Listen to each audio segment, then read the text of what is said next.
I think I'm live. Hey, let's have a little look and see where we are. No, that's the wrong one, Ricky. Your channel. Have a look there and see where we're at.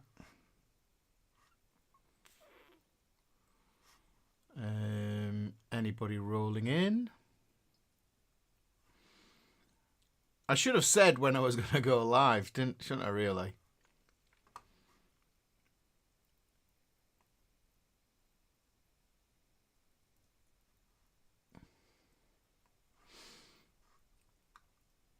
That looks like the one. Is there anybody out there? Let me have a look and I'll just go over to the chat. Make sure that's all okay. Who's here? Kai is here. You have me all to yourself at this minute. Oh, hang on. Here we go. Here we go. Here comes trouble. Randy's here, guys. So, is my hair presentable? It's a bit more relaxed today. Hope my day is going well. It's getting to the end of the day. It's just gone 7 p.m. here, and long day. And I'm actually having a coffee. No Yorkshire tea right now, actually. So I thought I'd come on and I'd hang out. I did want to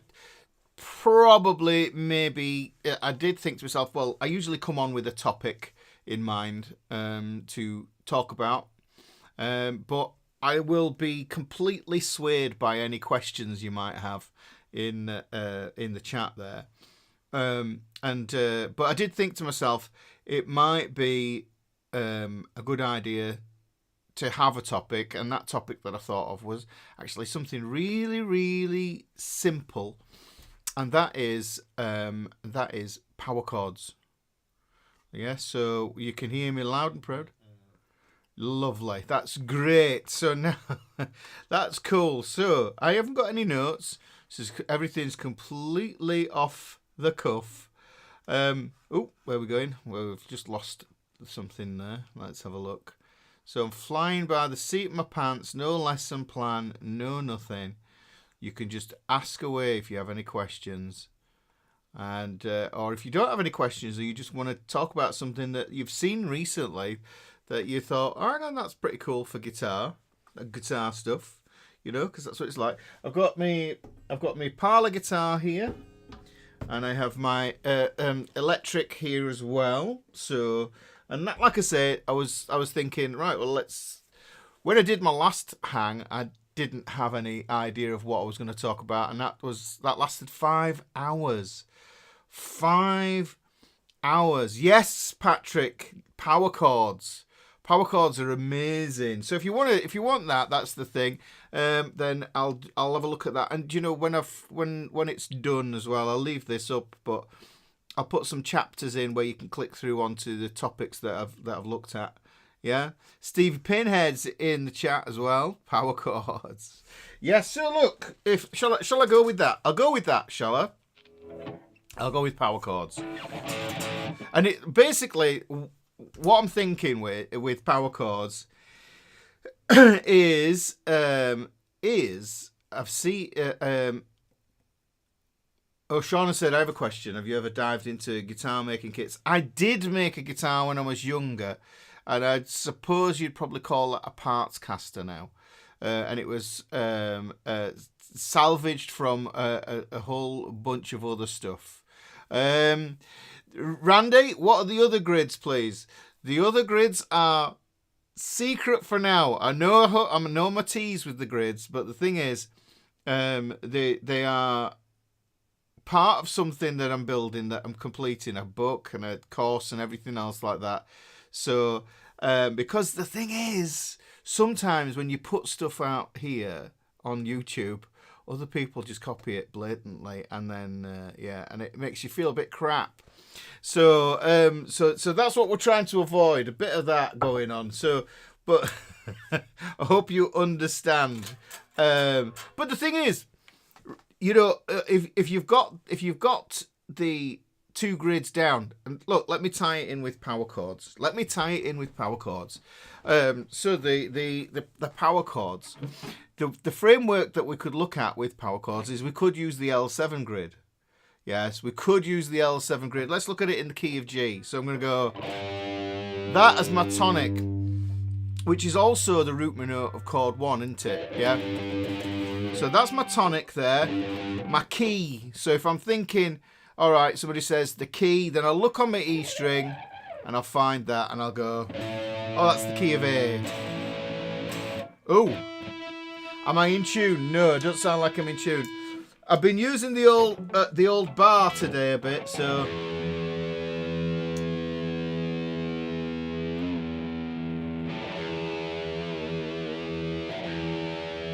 it's got to find its spot.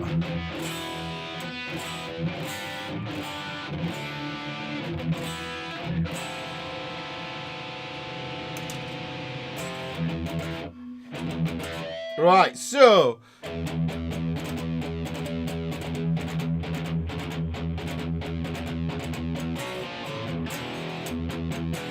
yeah, so boo! How much you missed? You've missed nothing, Dem. You've missed nothing. I thought I'd go on around about 7 o'clock, like usual time, just to get into stuff. But look, here we go. We're just hanging out. There's no agenda, but I'm talking about power chords. So, but we're going to do them on the grid because, to be honest, Randy, yeah, right, the 2 grids that you have. Oh, thank you very much, Tasman. Thank you. I didn't appreciate. I didn't know that was going to happen. Oh, thank you very much. Oh, I appreciate it immensely. Right. Oh, thank you. Stunned. So yeah, like I was going to say is Patrick that the old L7 grid. Sorry, Randy. The old L7 grid and the 7/7 grid. That's the if you think about the L7 grid as being your major key framework, yeah, but then you think of the 7/7 grid as being your minor key framework, you've got pretty much everything you need there. There is a little bit more leverage in that, but really it's 2:28 p.m. New York time. Well, hopefully that's a good time, because it's a Saturday, isn't it? Yeah. So the thing is, like I said, what we do is if we look at this 3rd fret here as the tonic of our key, you know what we've got is we've got these 6 notes, so we can plot it out, and I think it looks like this looks like an L, and this looks like a 7. Okay, and that's why I call it the L7, because there was a band back in the days called L7. Yeah, an all-female band, and they were grungy and they were cool. Yeah, and I like that kind of music of that era. So that struck out for me. That was, and then I thought, oh, hang on, well, the other one, what's that? It looks like a 7 and a 7, so that's why I called it the 7 grid, because it's this thing. It's the patterns. They help you to remember this stuff, don't they? The patterns. It's all about patterns. And yes, you're going to be disappointed with me, guys.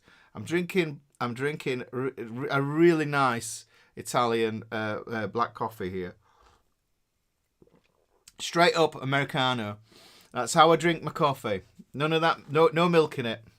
Yeah, so look here. So if this is chord 1, we've got chord 4 here, we've got chord 5 here. Now that is the foundation of many a punk song.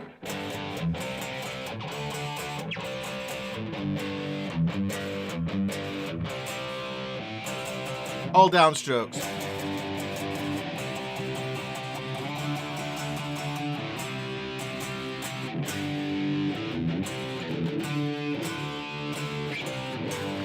The core 4. If I show you, should I tease you and show you one of the grids? Shall I show you one of the grids? But let me. I want to apply power chords to it. Now I've started on this thing, so we'll come back to it. I will mention it. Yeah. So there we've got as majors, yeah, and I can turn those into major chords. Yeah, which is good. But the thing is, the power chords work for these minors as well on the L7 grid. So there's chord 2, chord 3, and chord 6. Now those guys, yes, I just did the whole Green Day catalogue, pretty much. Yeah, so the thing is, these are minors. Yeah, so those can be minors, those there. But if I... so... Yeah.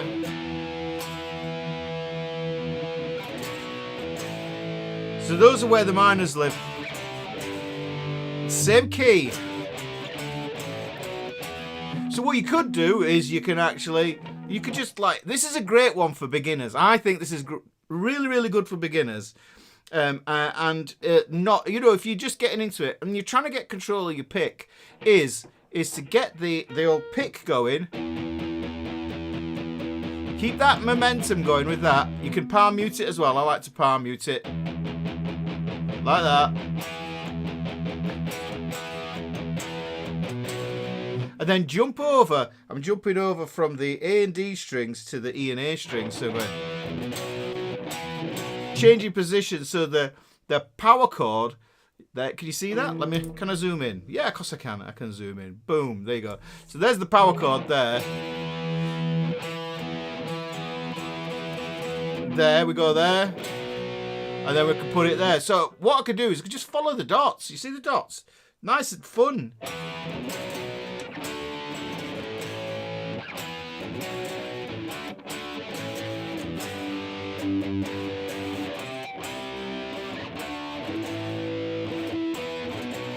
So those are almost 6 chords on the grid.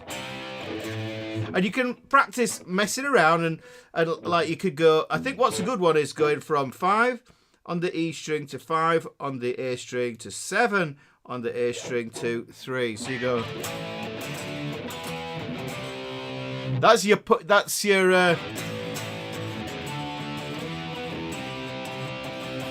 classic sort of Green Day progression.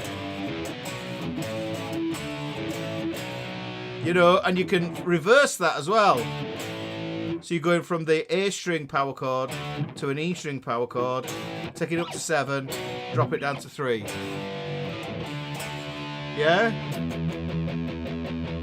But if you keep that drone in, let me just move this along. And let me just show you something really cool that you can do with the drone. Hopefully you can see down the camera.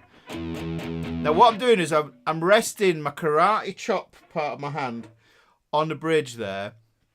And I'm muting those strings. But what I can do is, it's almost like a gate. And what I do is, I lift it off when I want the string to ring.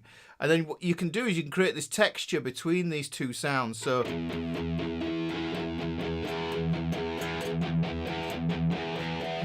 I'm lifted up there. Can I get a better angle on that? So see my hand comes off. What you do to practice that is you go 4 times muted and then lift the gate and practice the accuracy. Now you've got to watch out for where you mute, because it's like you mute where the strings emerge from the saddles to get the best muted sound. If you go too far towards the pickups, you'll take the pitch out of the notes. If you listen here, the E is still underneath that.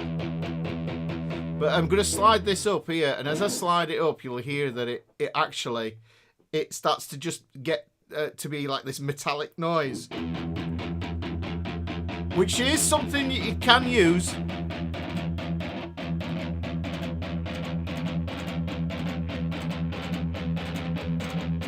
Yeah, so if you're into that metal sort of sound, but that's a bit more Led Zepp if you were there.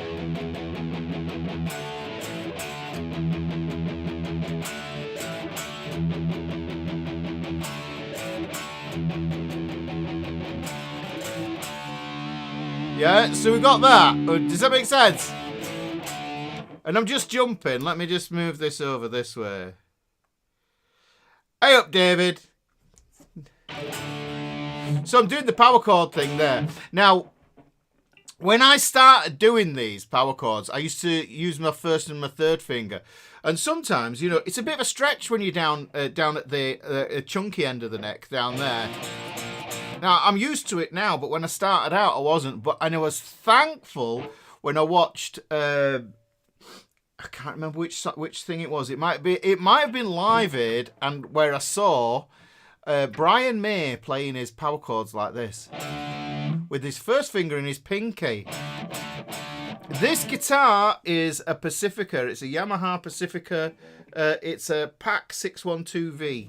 Yeah, so I saw that and I thought, oh, hang on, that's possible as well. Now, yeah, so this...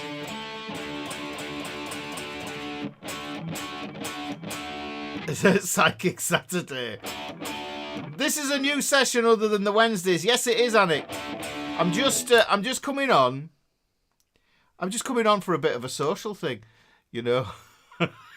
just really just to see if there's any, you know, anybody out there really, and just like, I don't know. I just thought, oh, do you know what? I'll have a go. I just fancy changing up days, just shifting it up a bit, you know, because that's what happens. You do that. So, anyhow, so looking at that, yeah, so we've got, the topic is power chords. Sean. Welcome, Sean.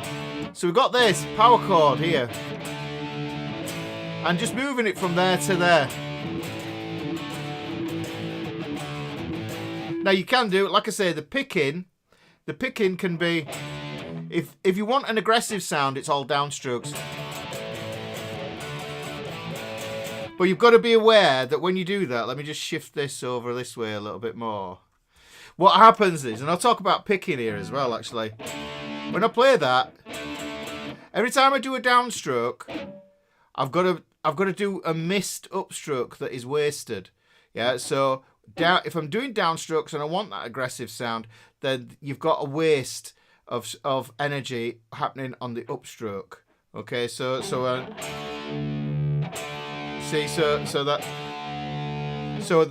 that's what's going to happen. Now you can utilize it and use that to strum up as well, but it won't sound as aggressive.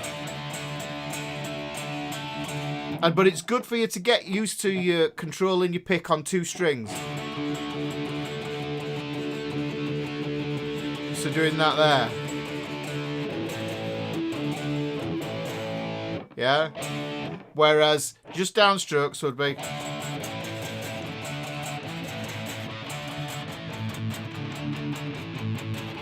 And a bit of palm muting in there. And what I like to do is, if you do that thing where you do mute, mute, and then open the gate with the take the palm mute off, you get that explosive chord sort of sound thing happening.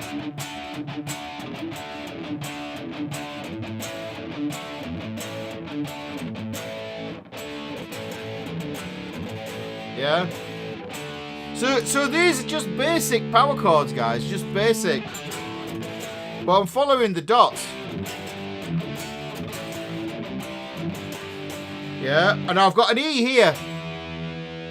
Okay. There. That E. Now what I can do is I can start hunting around for other versions of E that are in a different octave than this one. So I know this is an E here. And I know I've got an E down here as well. So this brings me to the 1-finger power chord. Now, I should kind of get into the fact that when I play the power chords, what I can do is I can, hang on, move this over here.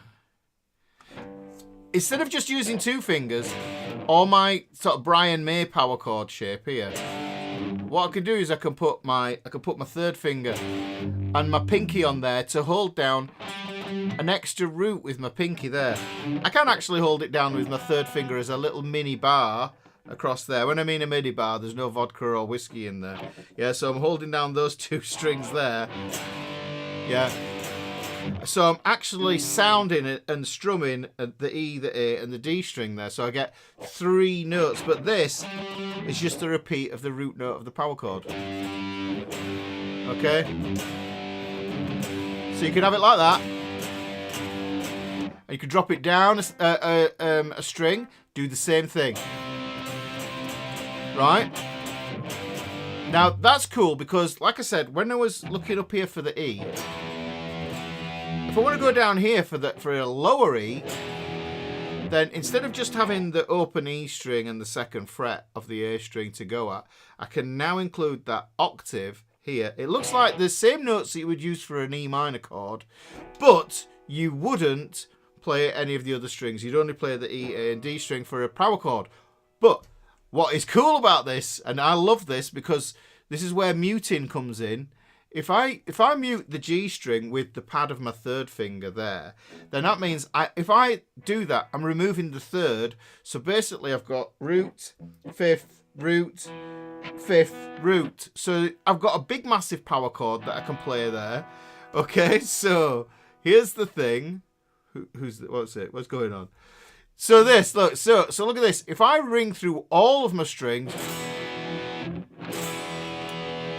I get an absolutely massive E chord. And that's still a power chord. So two strings don't make a power chord. It's about how you're thinking about it with roots and what you're adding to it. I generally think of them as being two note chords. And I like that there. Beautiful sound. Yeah? Now we can take that, let me just zoom in. And I can just simplify it like this. But you can hear that I'm only using the E, A, and D string with that. But the cool thing about this grip is that if I just drop it down one string, it's the same grip as an A. What I do is I get my thumb, just mute out my E string with that, yeah? And I play the A, D, and G strings there. Hey up, Thunder Ace. Now look at that. I've got a really simple move, and if you think about it, when I was on my L7 grid here, I've got an A here as well. So I've got an A here, so I can play an A power chord here with two fingers, like this, or I could play it like this. Yeah? So this, but this is a bit tighter, I think. The texture of this is, it's just a little bit... You see, I can be really kind of stabby with it. Whereas this one, then there's a lot more going down on the muting hand here. There's muting up here on the fretting hand, but there's also muting on the picking hand.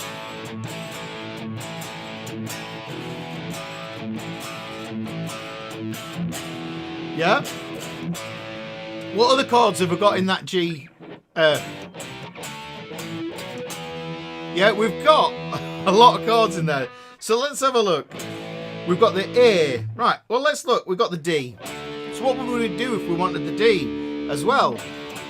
Well, what we could do is just play an ordinary D. Let me zoom in on this one. What I'm doing is I'm muting the thin E string on this.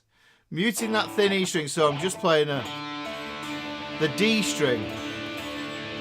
Yeah, and something I really like and enjoy doing. Let me just zoom out a bit more on this. Yeah, enjoy doing it. I love doing drone exercises with the open D here because I'm an 80s and 90s rock lad as well at heart. So if I take that there,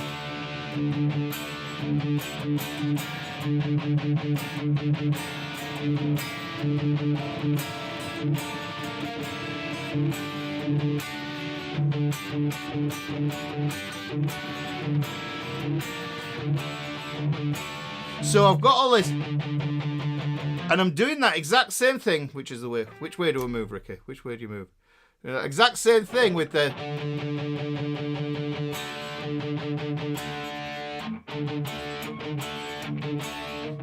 So I'm treating the chord in the same way with the damping aspect. Does this make sense there, guys? Look, so you can see there, look. And I like to experiment with, and I think it was Kashmir. I know Kashmir is different. It's in drop D, which Shauna likes drop D, and I love drop D as well. So we may venture there. Yeah, so, yeah, this one. Yeah, and this idea of just changing one note, which is what's going on with that. Well, I can do it down here.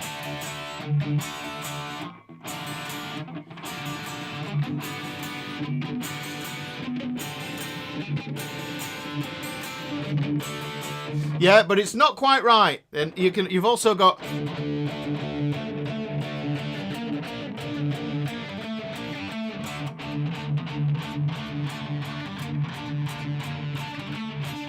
Yeah.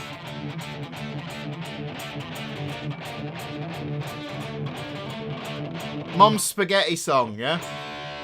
Yeah, so that's all from that humble D there. Which is kind of cool. Even taking that finger off there.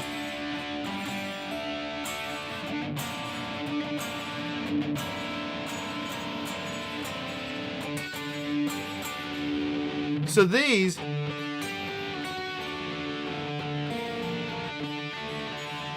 Drop D helps to play one finger power chords.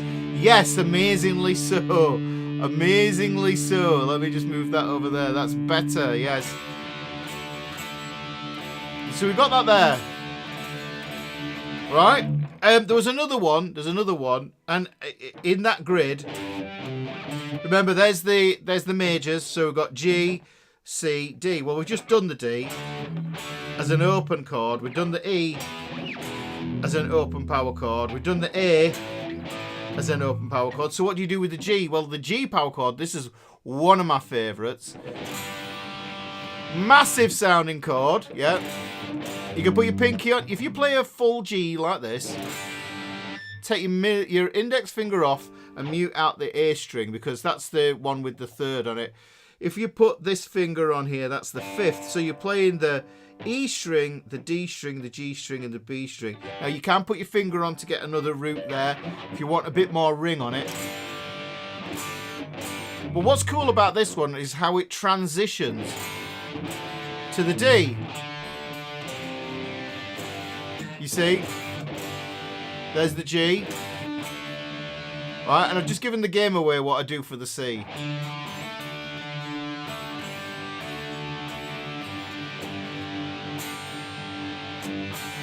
Yes, Kim Thale. I love Kim Thale's work.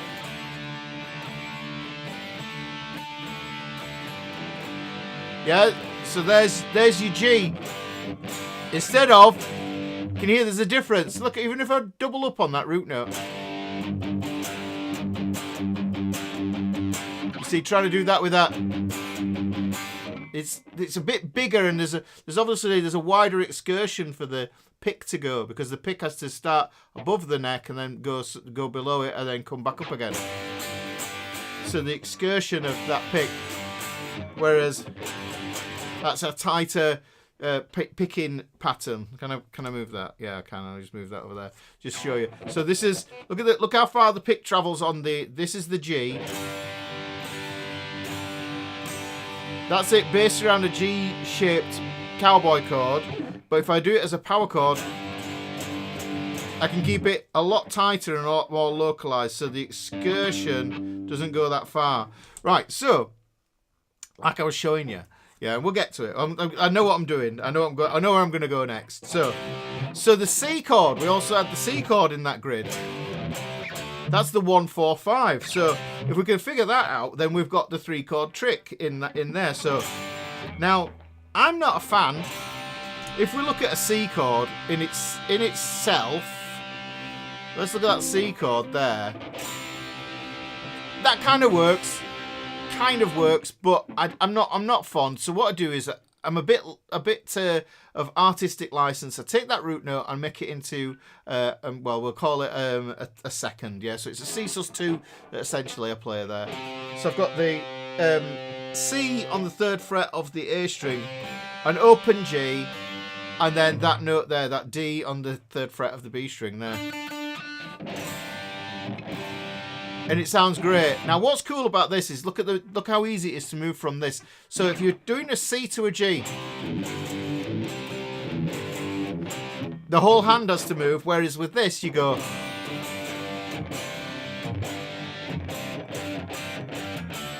You see, so now I've got the D there as well.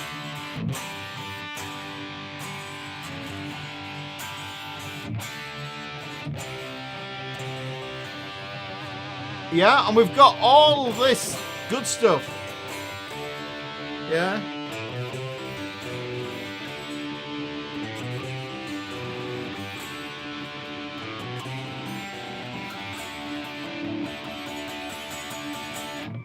Yes, so let's have a look. Hey, Rocket. Any tips for helping with timings when doing this? Hitting low E and D string and then applying accents when playing all the way through it. That throws my timing out when I move the pick distance. Yeah, absolutely. Absolutely. Let's talk about this. This is something I call it starting small, and there's a really easy way around this, yeah, to be quite musical. And what it is basically starting with 2 strings, yeah. What it is, it's all about the right hand, yeah. It maybe it's not so much about the chord shapes themselves, although they're a separate challenge. But the thing is, timing comes from the hand and keeping this motor going. If we think about the hand, let me zoom in on this. Yeah, so I've got a story about You Shook Me All Night Long. Actually, I was there when they filmed the video, and actually I wasn't into rock music then. I was into breakdancing. So look, what I think is a good one is, I think that the D and the G string yield a lot of kind of like tangible results. Okay, the thing is, all my focus is on with the pick is to play those 2 there, and what I'm going to do is, instead of playing that full D power chord like that, I'm going to skinny that down to just 2 notes. So I've got an open D string and I'm holding down the 2nd fret on the G string there. Yeah, but I want it to be musical. I don't want to just sit there and go like this. Yeah, I don't want to just go like this, although that can be good for you. What you've got to do is you've got to get this hand. This is a motor, and like I was saying, Dem, about the upstrokes, they count as well. So it's just like an engine. If an engine's misfiring, yes, we've got that there. Yeah.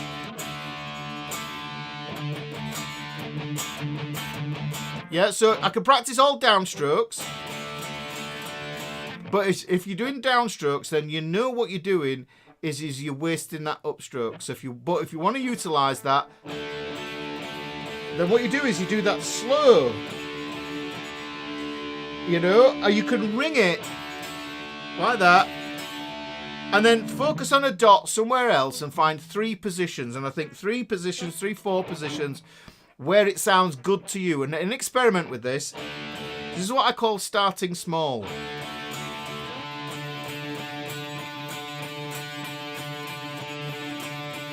I'm going to find another position. I'm going to go to 11 and see what that sounds like.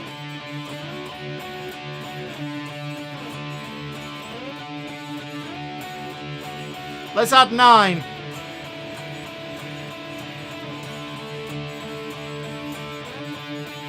Now the thing that's happening is, yeah, the way that we think about things, we can only think of so many things consciously in any given moment. So what we have to do is we have to work within the boundaries of that. But when you go over a certain amount of memory, allocated short-term memory, what happens is that's when your mind starts drifting off and you start thinking about other things. And that's when everything falls to bits. Yeah, so you've got to be aware of that. And if you can work within that time interval of doing this in short bursts, then you just get better at it kinesthetic. It's your nervous system has to learn everything first. Yes, your nervous system has to learn everything first. So the thing is that just doing that,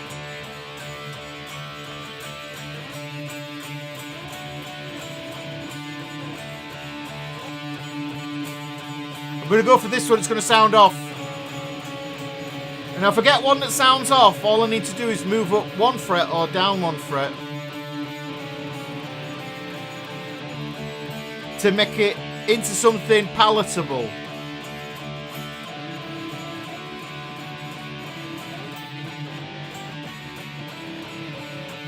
And if you know your scales,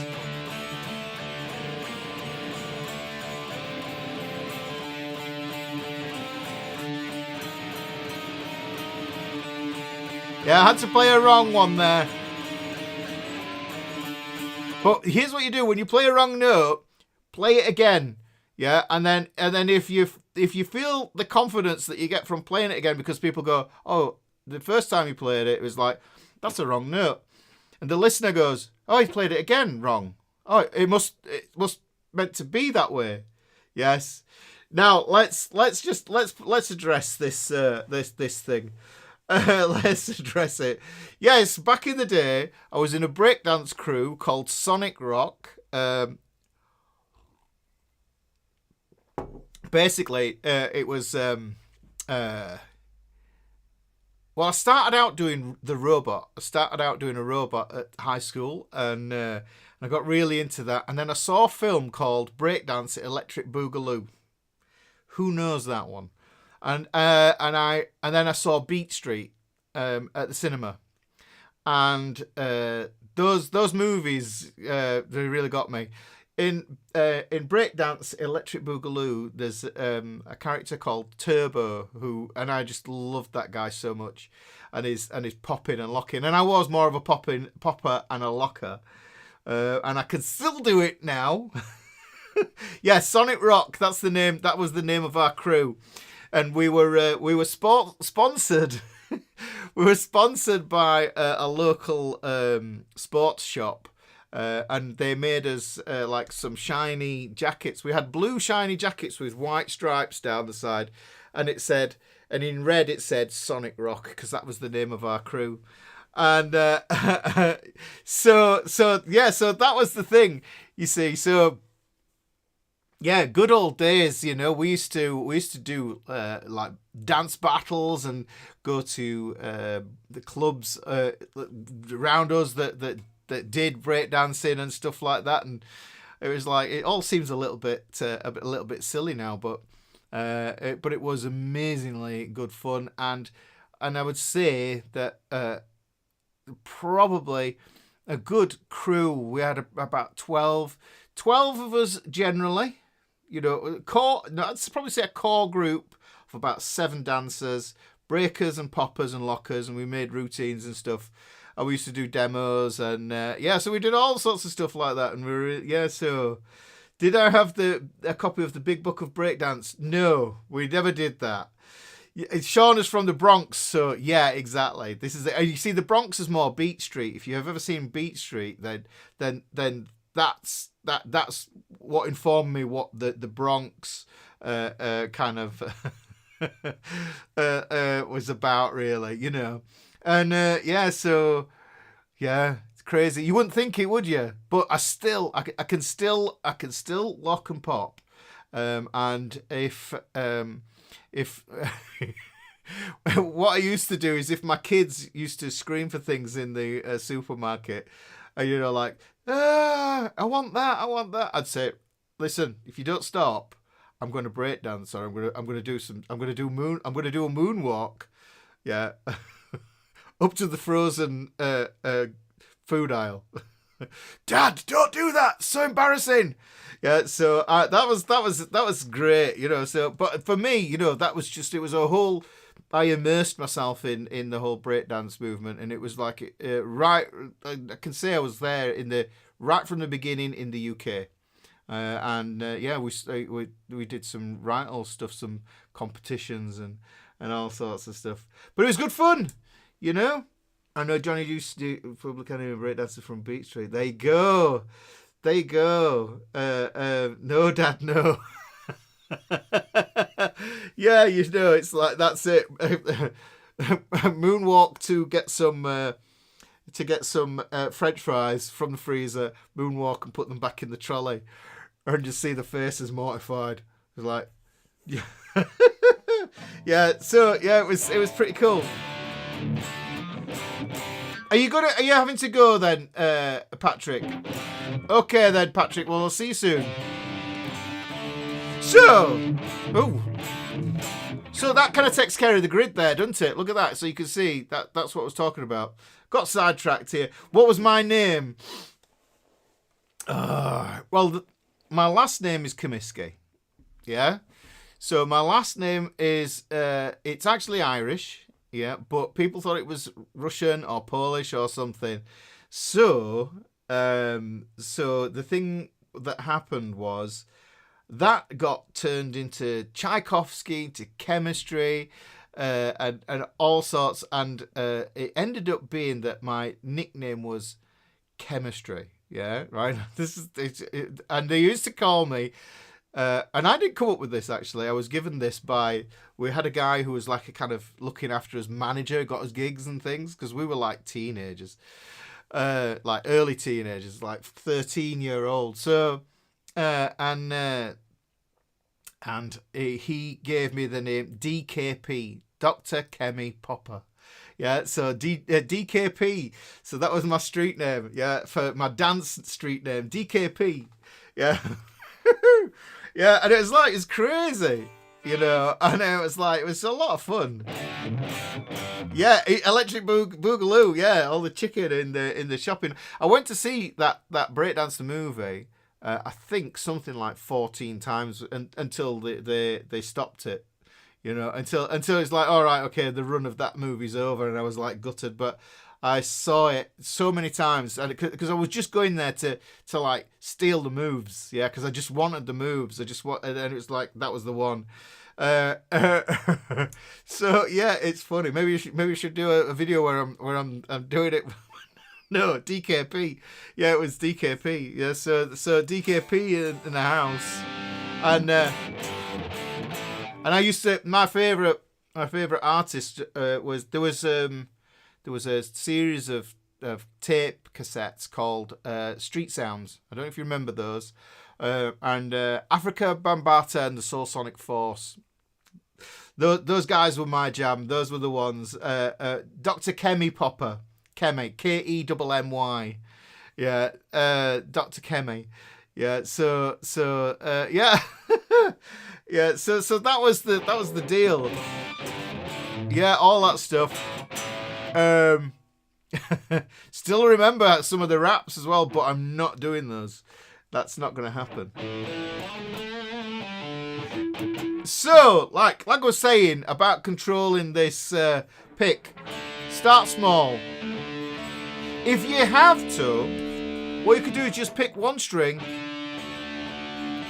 and then another. Another thing to think about, actually, if I zoom in here on my picking hand, is if you take those two notes, and look, I'm only holding one note down there. Now you can focus on how this feels. How it feels is everything, yeah, because that's the first form of feedback that you get in how well you are doing at learning the stuff. Yeah, Planet Rock. So what you could do is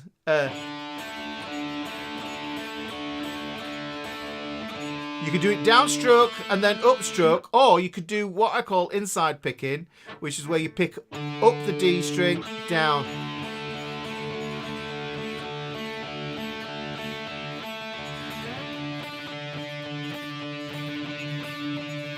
So you just get used to the controlling of that pick there.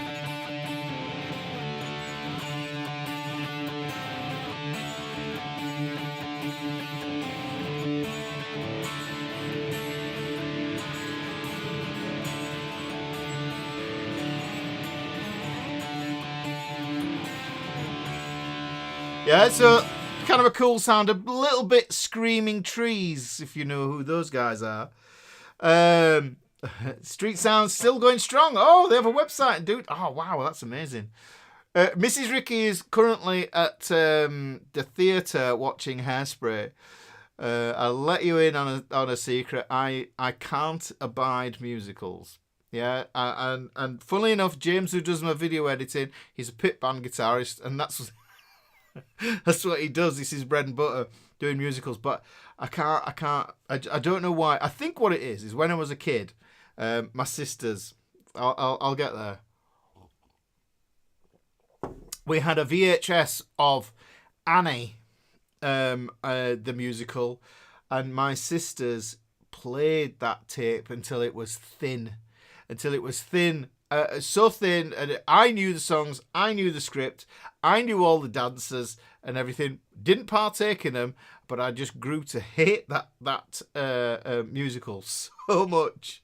As soon as I hear The Sun Will Come Out tomorrow, I'm just like, oh, I shrivel up inside. A little bit of, a little part of me dies.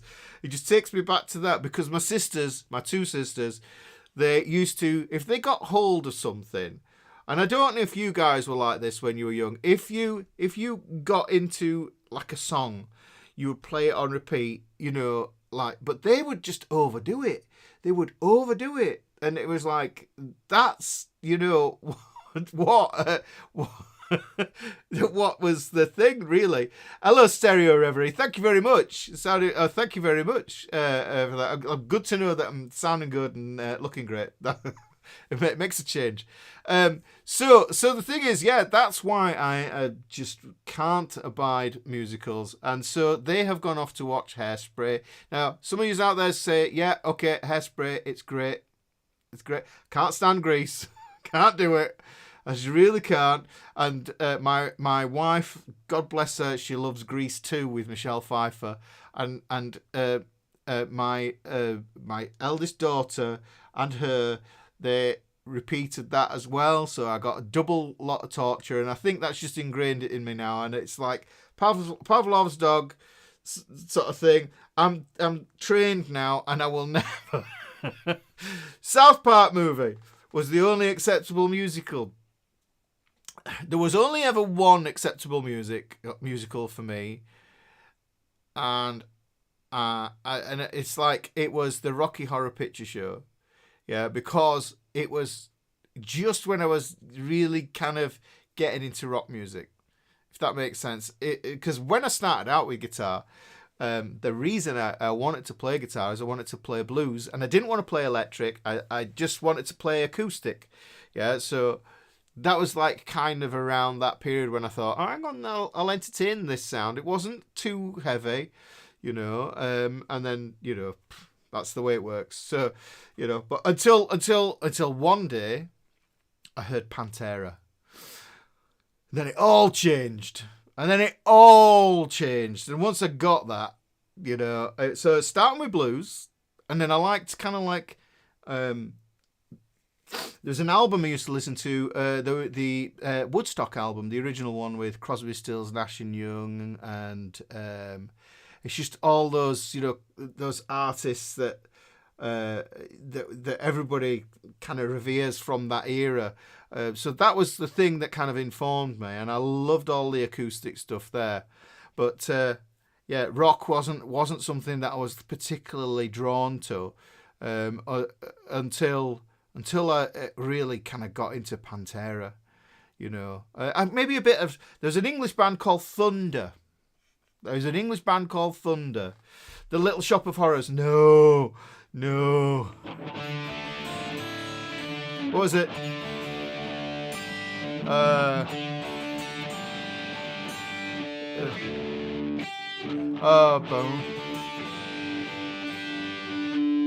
I've forgotten it.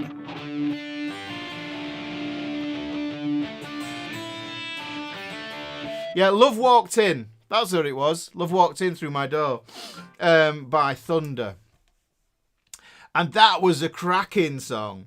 But that was after I got into the blues thing, because the thing that got me into it, and I talk about this before, guys, you know, about your catalyst moment, the thing that made you want to pick up the guitar, and you know, and mine was basically it was a coping strategy.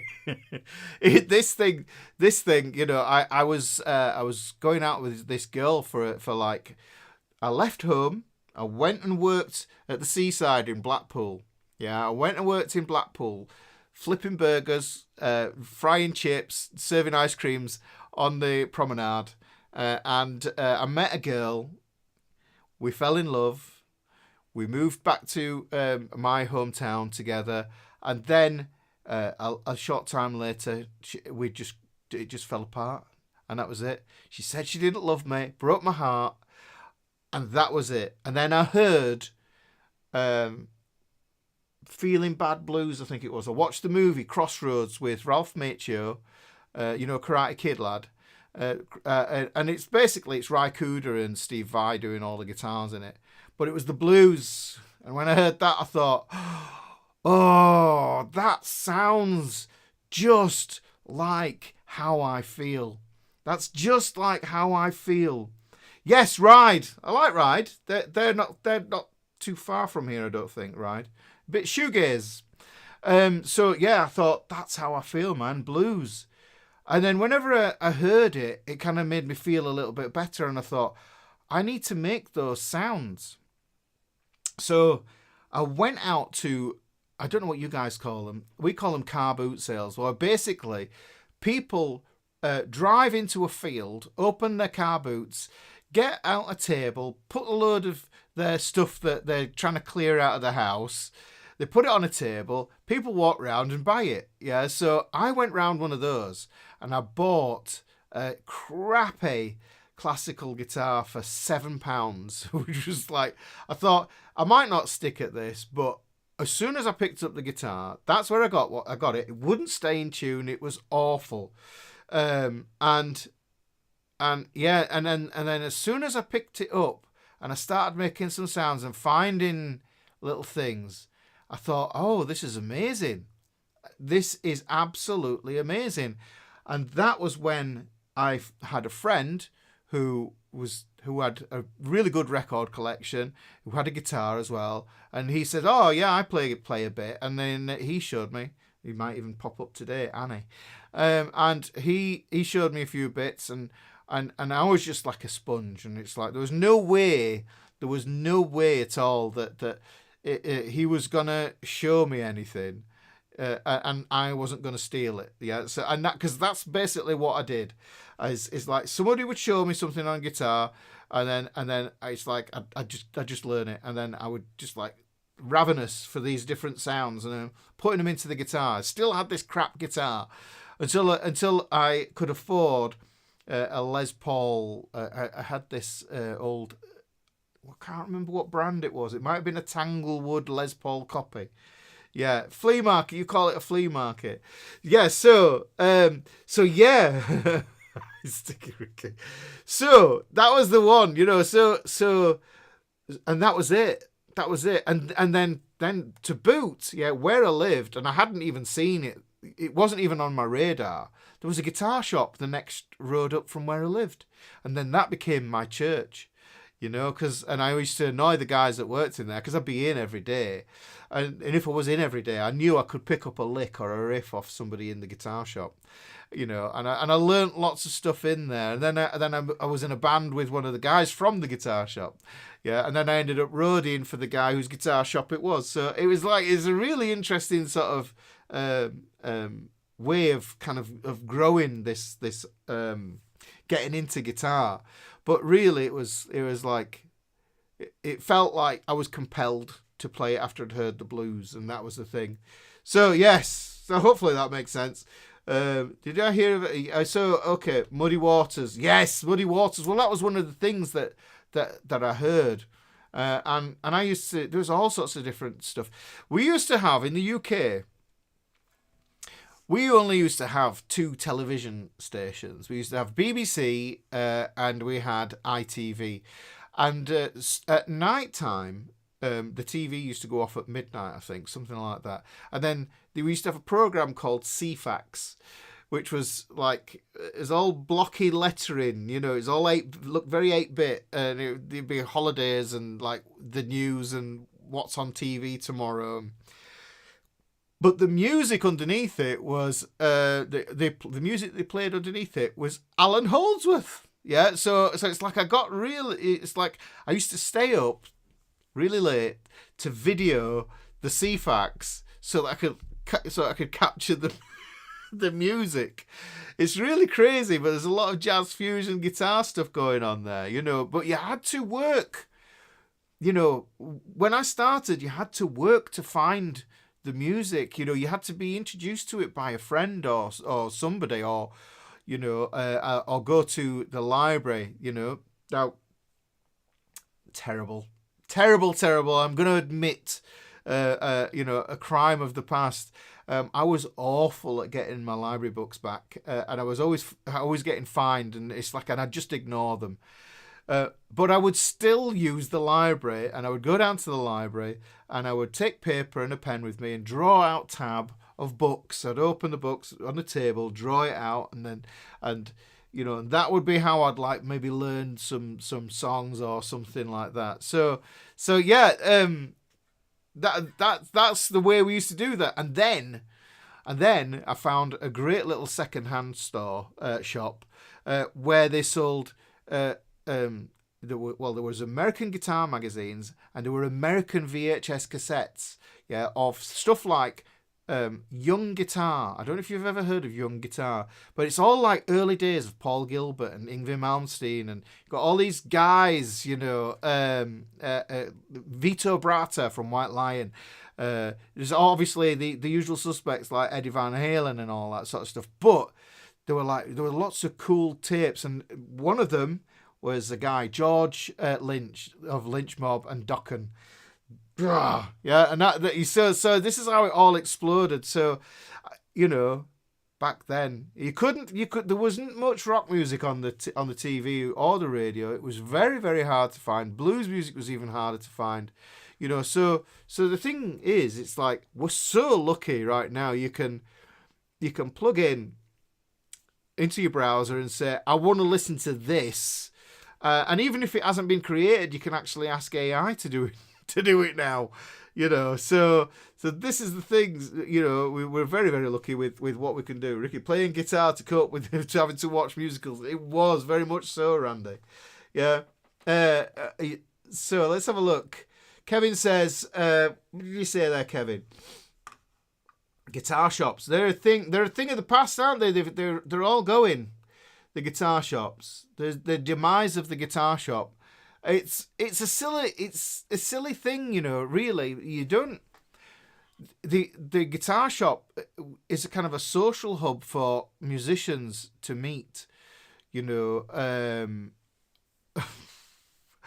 I didn't really get Benny Hill. But yeah, that's the one. But yeah, guitar shops. You could always go to a guitar shop, and then you'd meet somebody in there, and you go, "All right, yeah, man, yeah, we're having a jam round in this garage or in this church hall. Do you want to come round?" And then you'd go, you'd find people to go and play with, and that was the thing.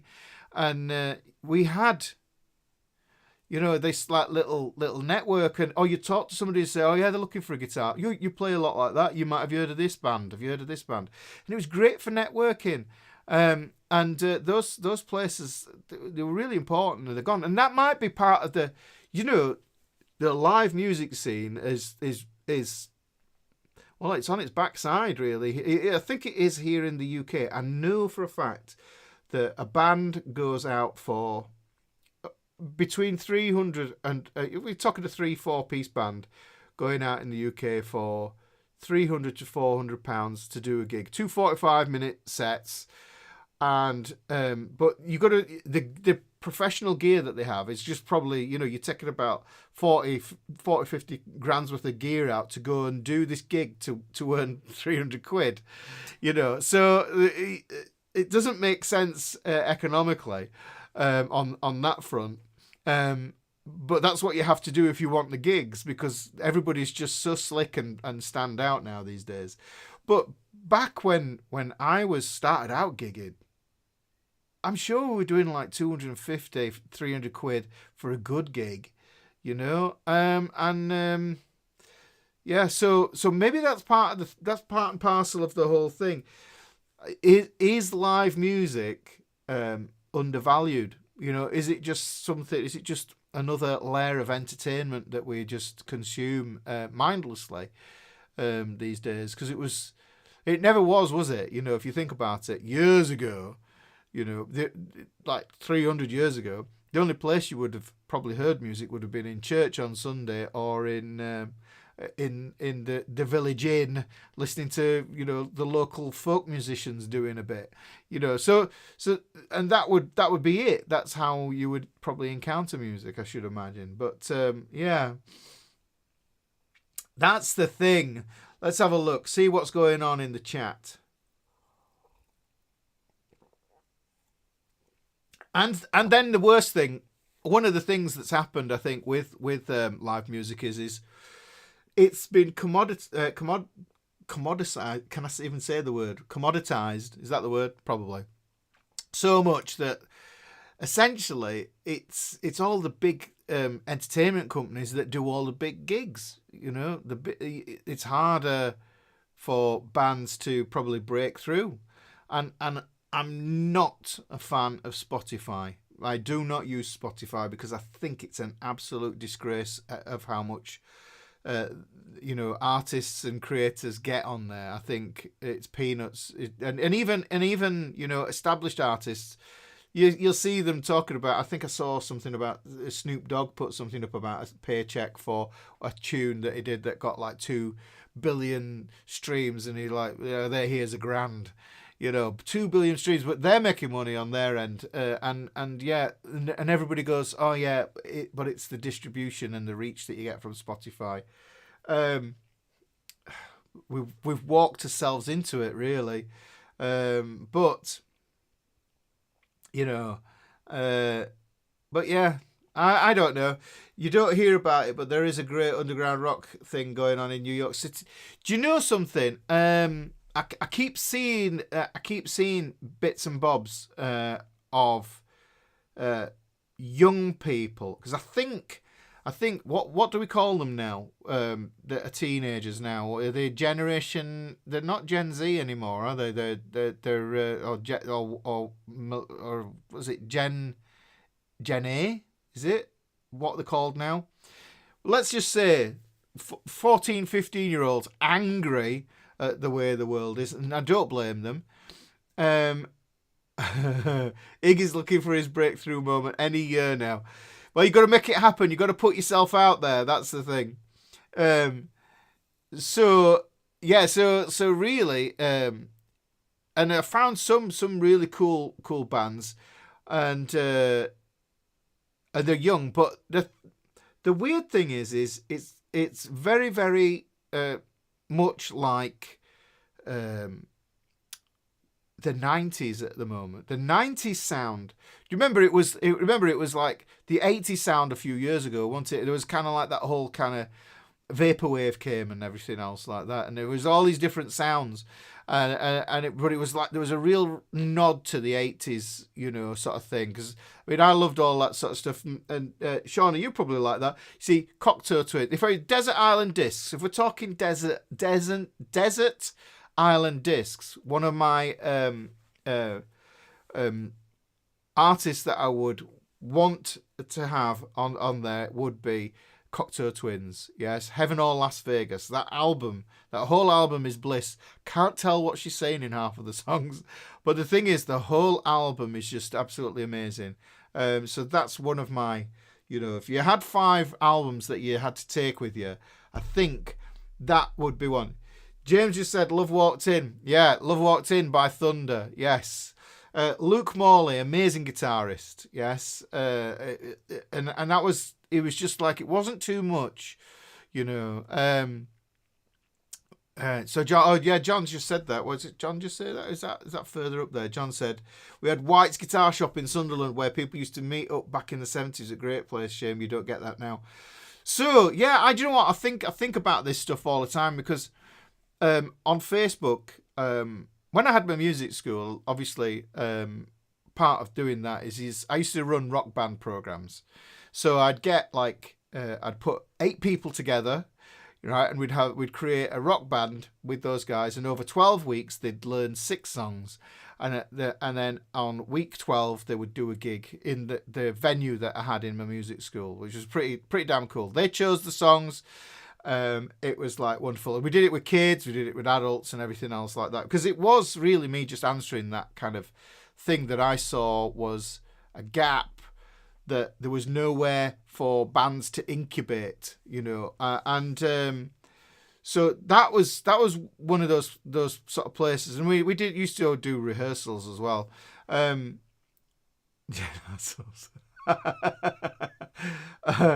So yeah, so guitar shops and those places. That's what's needed. Kids need somewhere to go and jam.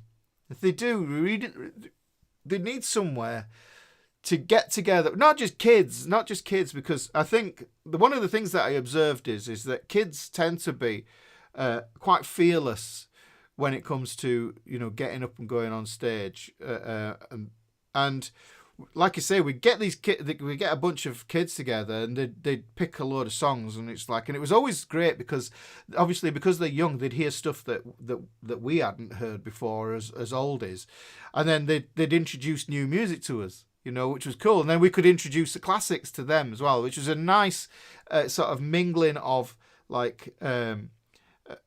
of that exchange of it's kind of. I'm trying to. It's not cultural, but it's generational. That's it. A generational exchange of music, so that they can go, oh yeah, I can relate to that person a bit more. And I always thought that was a really great thing that happened. Is like when you get a 10-year-old who's suddenly into the Buzzcocks, and the dad had forgot that he loved the Buzzcocks when he was a teenager, and he'd be like, what have you done to my child? And it's now he's listening to the Buzzcocks, and I'm and we're both jumping around the living room, and it's just, this is the thing. It's glue. It's societal glue. Music making is societal glue. It really is. I do think it is. But yeah, I don't, do you know something? I don't even know if COVID did close shops. I really don't, Analog Kid, I don't, it kind of been one of those things. I think what happened with COVID is that everybody reevaluated their lives and how much effort they were putting in and what they were getting out of the pursuits that they were doing, Really, that's the thing, and becoming a bit more focused on things that, realizing that life is short, yeah, because when the old cough thing happened, when the cough the worldwide cough exercise happened, we all, and me included, right at the beginning, what a panic it was. And we do, we've seen enough Hollywood movies to think, oh hell, is this complete annihilation of the human species? So the thing is, right, okay, well, if that's the case, then what you're going to focus on, once it was over, you have now had that kind of experience where you think to yourself, you've evaluated the things that are important in your life. So really, I think that's what happened. Yeah, so people were doing that. Now, the shops were closing down already because of Amazon and because of big shed retailers, but even the big sheds now are closing down, aren't they? They're struggling. I had a friend who was a general manager for a quarter of the US for Musician's Friend. I think, is it Musician's Friend? And he said that they struggled because it was one of those things. So yeah. Well, you see, Sean, when COVID happened, I decided if I was going to die, I was going to die a musician, and here I am. And this is the thing, isn't it? Because it's generally playing guitar, or it could be becoming an artist, or it could be becoming a sculptor, or an author, or anything that you can think of that you feel that we all have something. I think I always think that everybody has a book in them. I think everybody has an interesting story, and if they wrote it in a book, then somebody would be interested in reading it. And I think that it's not just a book, is it? It could be something artistic. I think that's the thing. Now, the beautiful thing I think about all this is we've come out of this, but it's flip-flopped, and we've jumped straight into the AI age. Yeah, so we're all in AI now, and now instead of worrying about a cough, we're worrying about the robots coming in and getting us. But the thing that I notice is whenever I go somewhere and I need my Wi-Fi, on my phone to find out some information so I don't get lost or get my tickets for something. Yeah, there's no signal. Yeah, so the thing is, we don't need to worry yet because the Wi-Fi network, the 5G, yeah, whatever, but it's not it's not good enough yet. The robots will just shut down. That's the way I think about it. The thing is, the massive shift in all of it. There's a massive shift in all of it, but I think the thing is, what needs to happen is more grassroots meetings of people who have specific things they want to do. And the thing about AI as well, the thing that AI can't do is it can't play guitar, because nobody's going to want to go and stand and watch and clap and applaud. I say this with there's probably something out there already, but nobody's going to watch robots playing guitar and singing music when they're not real. So wait till we get our first robotic AI band. Have ABBA kind of done that with their hologram show, but the only reason that works is because we have that nostalgia for that time period, I think, probably. Does that make sense? Am I right in thinking about that? Does that sound about the right way? But so the thing is, I think the 90s were brilliant. We didn't appreciate them at the time. I don't think we did. There's some good simple original folk bands. Yeah, but but it's having enough of it to have that what do they call it? Where you have enough of it, something going on where it just explodes. I can't remember what the word is. It's not catalyst. You've got the thing going on, but then what happens is you get enough people together doing a thing, and then it becomes a scene, and then it catches on as it becomes mainstream and popular. I think the thing is with music, it's just there's so many different pockets because of like this part of the internet, and this kind of this thing, that thing. So interesting. It's interesting that I think I'm with her. I like him with her. I'm with her as well. I like them. I'm very eclectic on my music tastes. Critical mass. That's the one. That's what you need. You need is critical mass. Critical mass on a movement.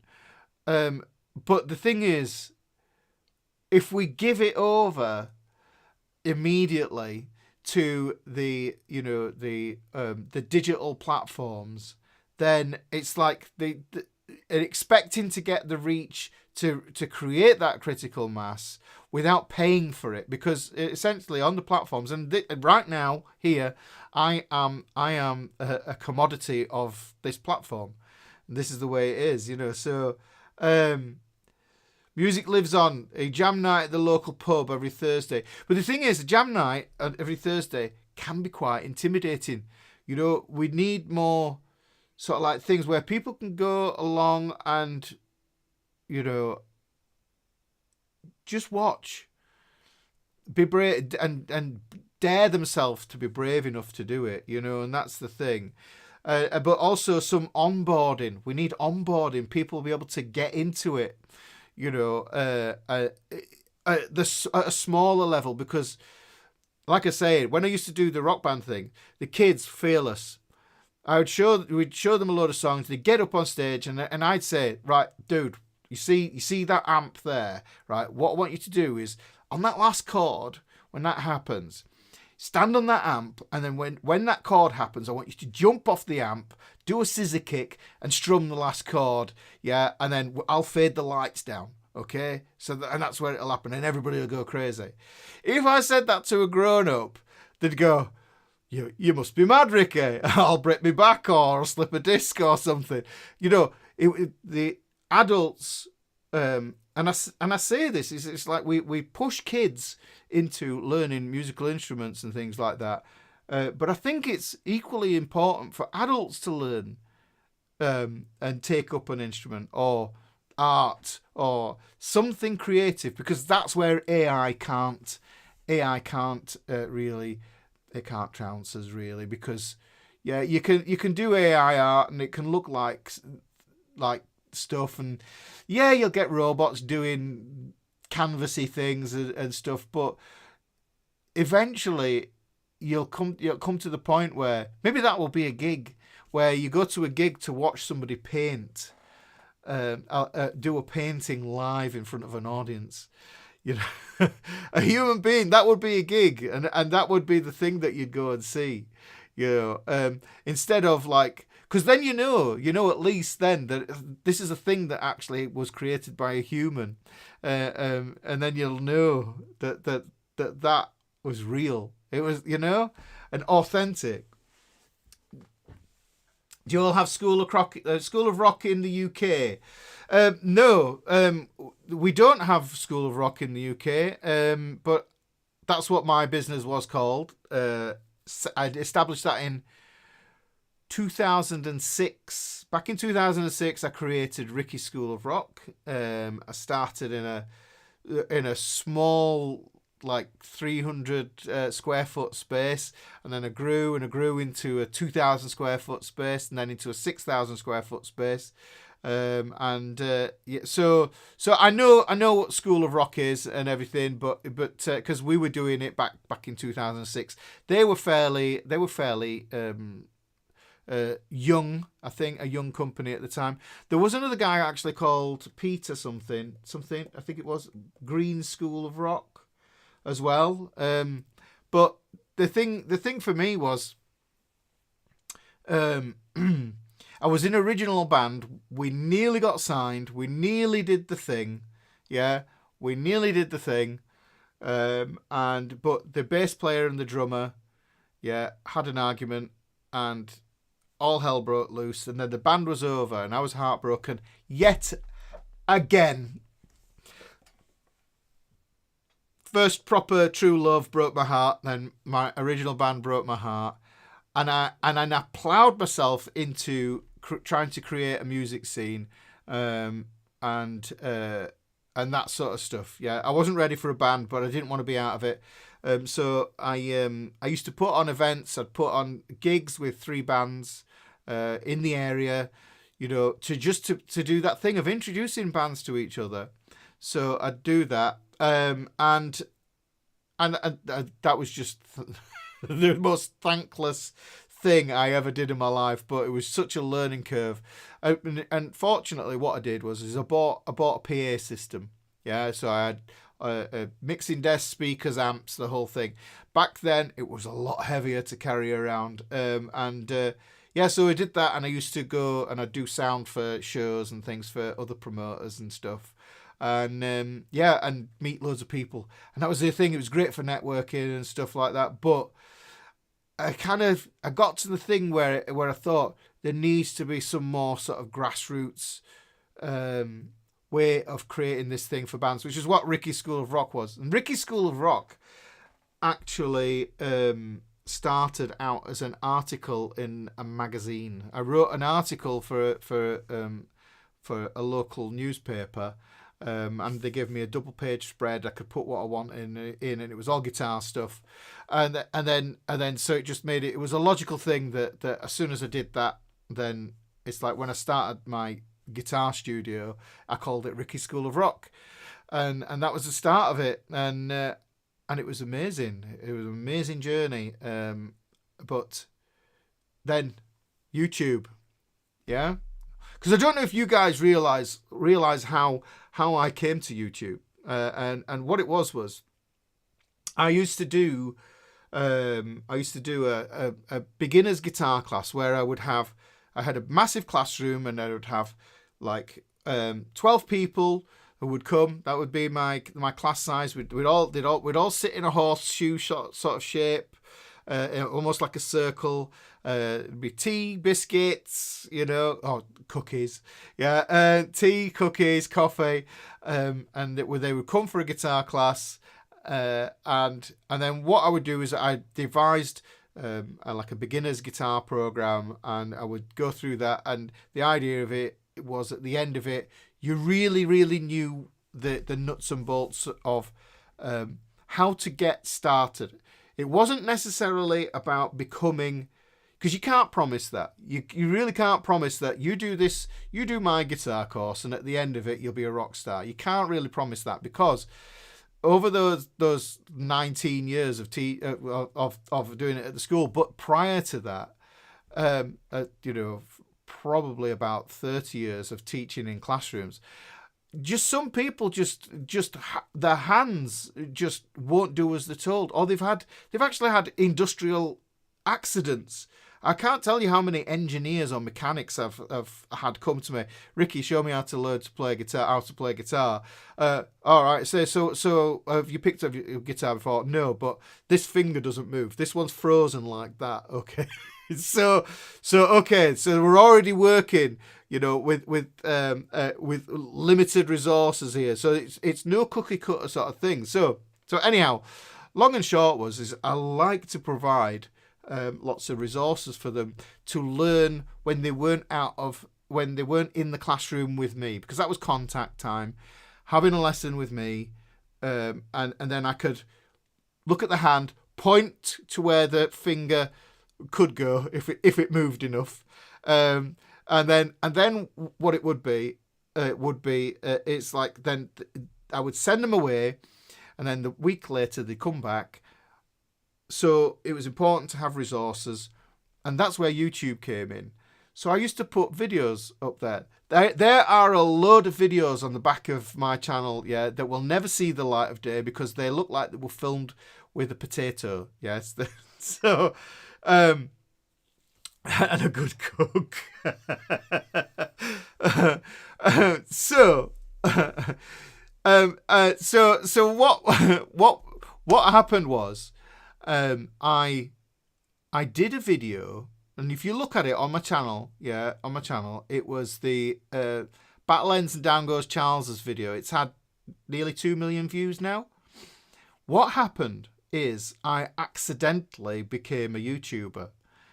So I accidentally became a YouTuber, and so what I did was I taught that lesson to the guys. I taught that lesson. And then I said, I'll tell you what I'll do is I'll record a video, and then I'll share it in the Facebook group, because I had a Facebook group that everybody was in who did Facebook. And I share the video in there, and then they could watch it, and then they could recap on it, so that when they came back the next week, it was like hunky-dory, know what Ricky's talking about, I'm not in the dark, okay? So they go do that. Now, what I did was I put the video up, and what you can do with videos is you can have them as unlisted, private, and public. Well, this one, I happened to set it as public, and I didn't realise. I thought it was unlisted because, like I say, there's loads of videos behind the scenes that will never see the light of day because they're the wrong way around, because of the way my Mac recorded and and all that sort of stuff. But that video, what happened is it took off all on its own, and I didn't realise. I got an email from YouTube. It says, "Congratulations, you've got 1,000 subscribers," and I went, how's that happened? And I looked, and it was that video. It was that very video that did it. And then next thing they said was, "Oh, right, you've been monetized." Well, the thing is, it's like, okay, what's going on here? Yeah. And then it just kind of grew, and it grew, and it grew. And that's the way it works. The thing is, that video, honest to God, the amount of stick I've had for that video. But the thing is that Battle Ends and Down Goes Charles's father, Battle Ends and Down Goes Charles's father, it's so important, because that marries with the magic pizza shop number. I talked to you about this one before in another live stream, I think. Iggy Whiskers came for tea advice. I'm not doing tea. I've got cold coffee right now.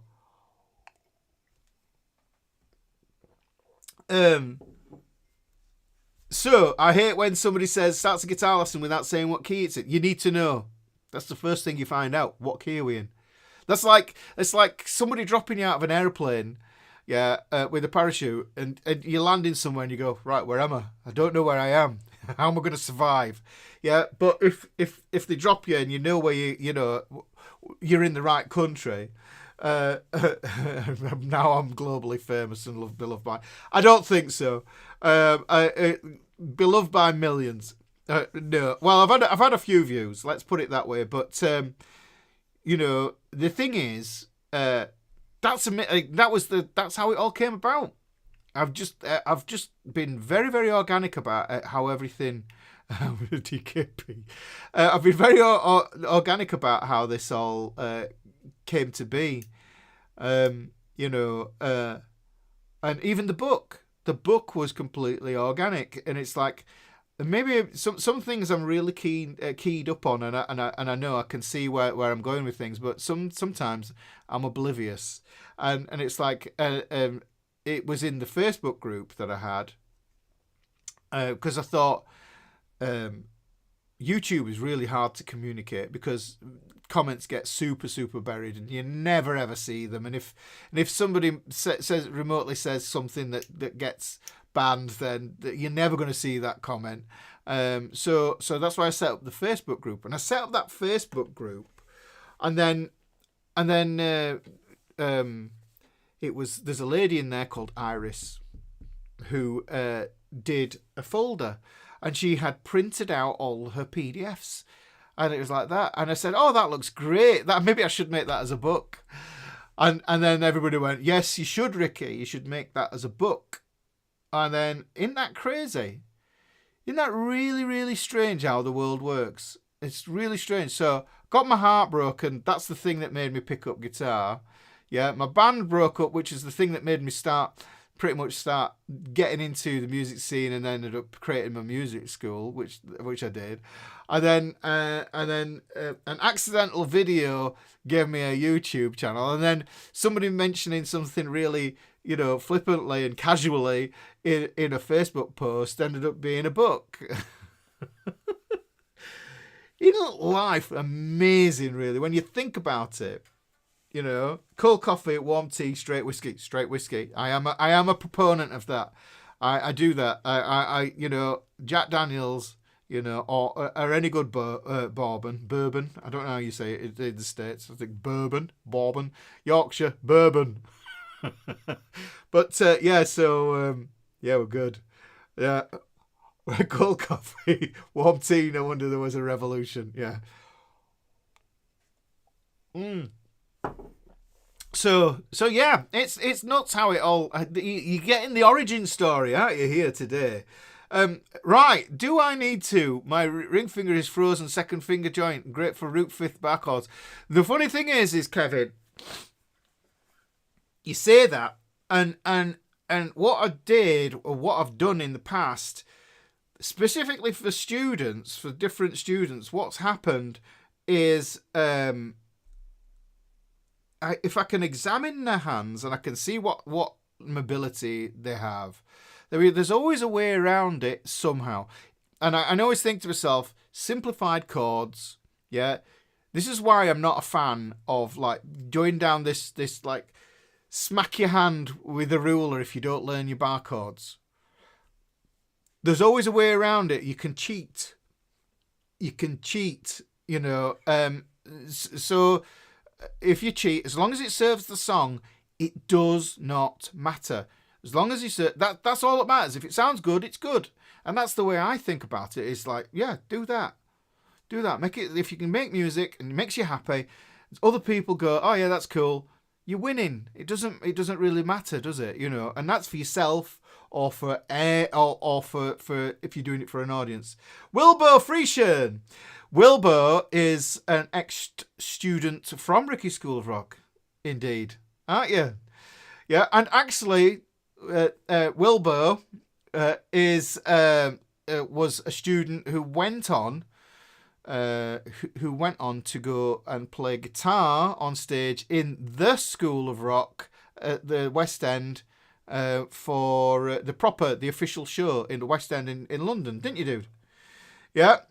So that's bragging rights. He's a case study, success story there in the comments there. But Wilbur, you got like insane spindly long fingers, and I'm so pleased that you're still playing guitar as well, dude. It's really important.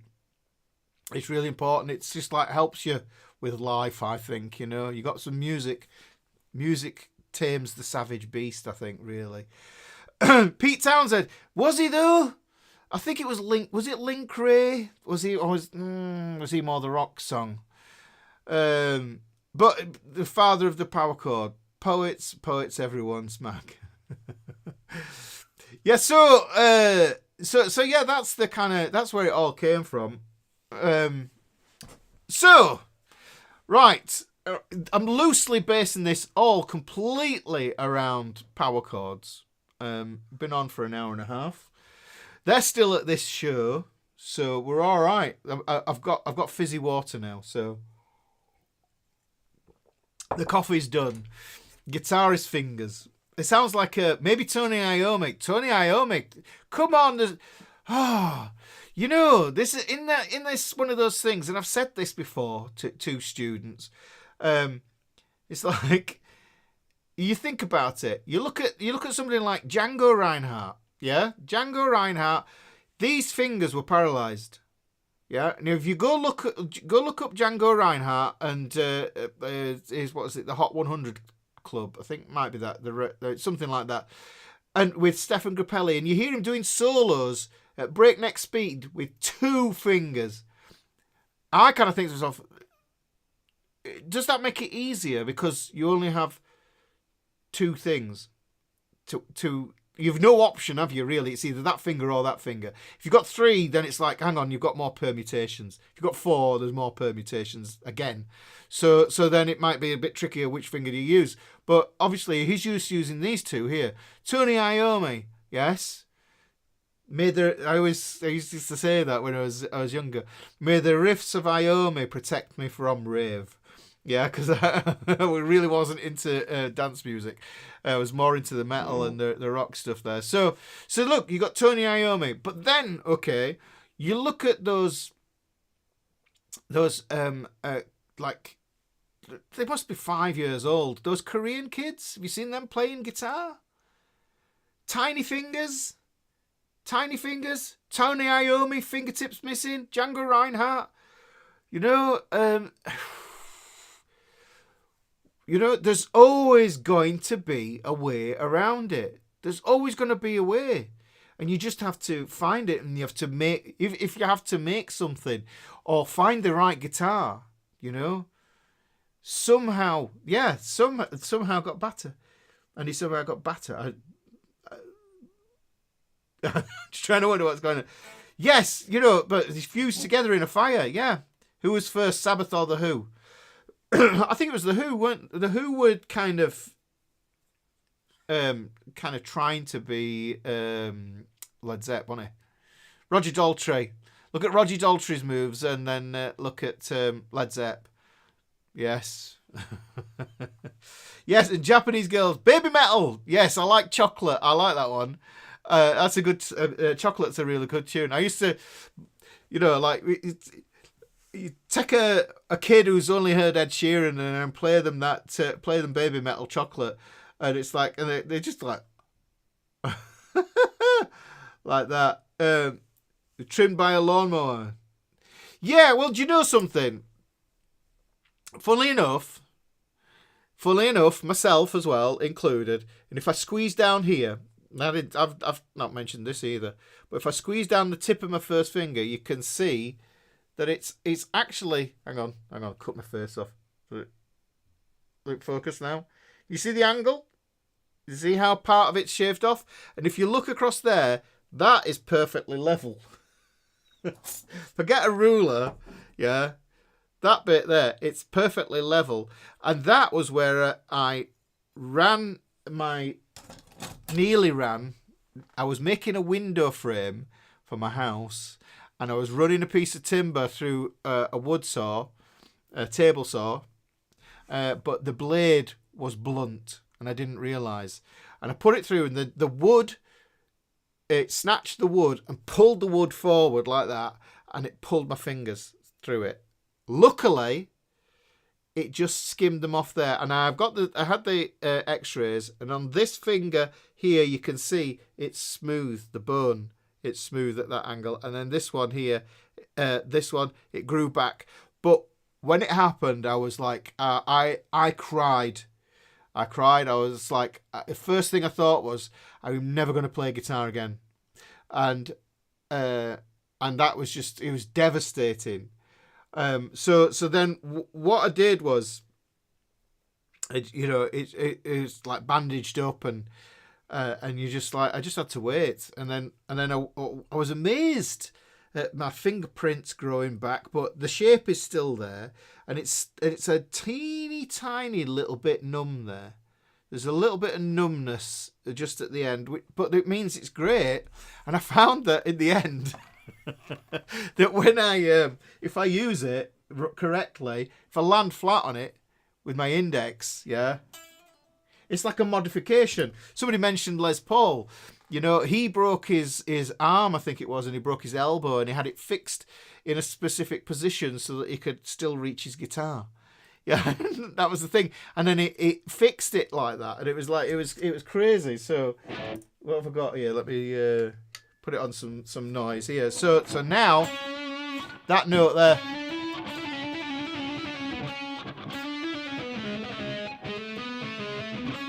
I can feel it. It just drops straight onto that flat bit. Oh.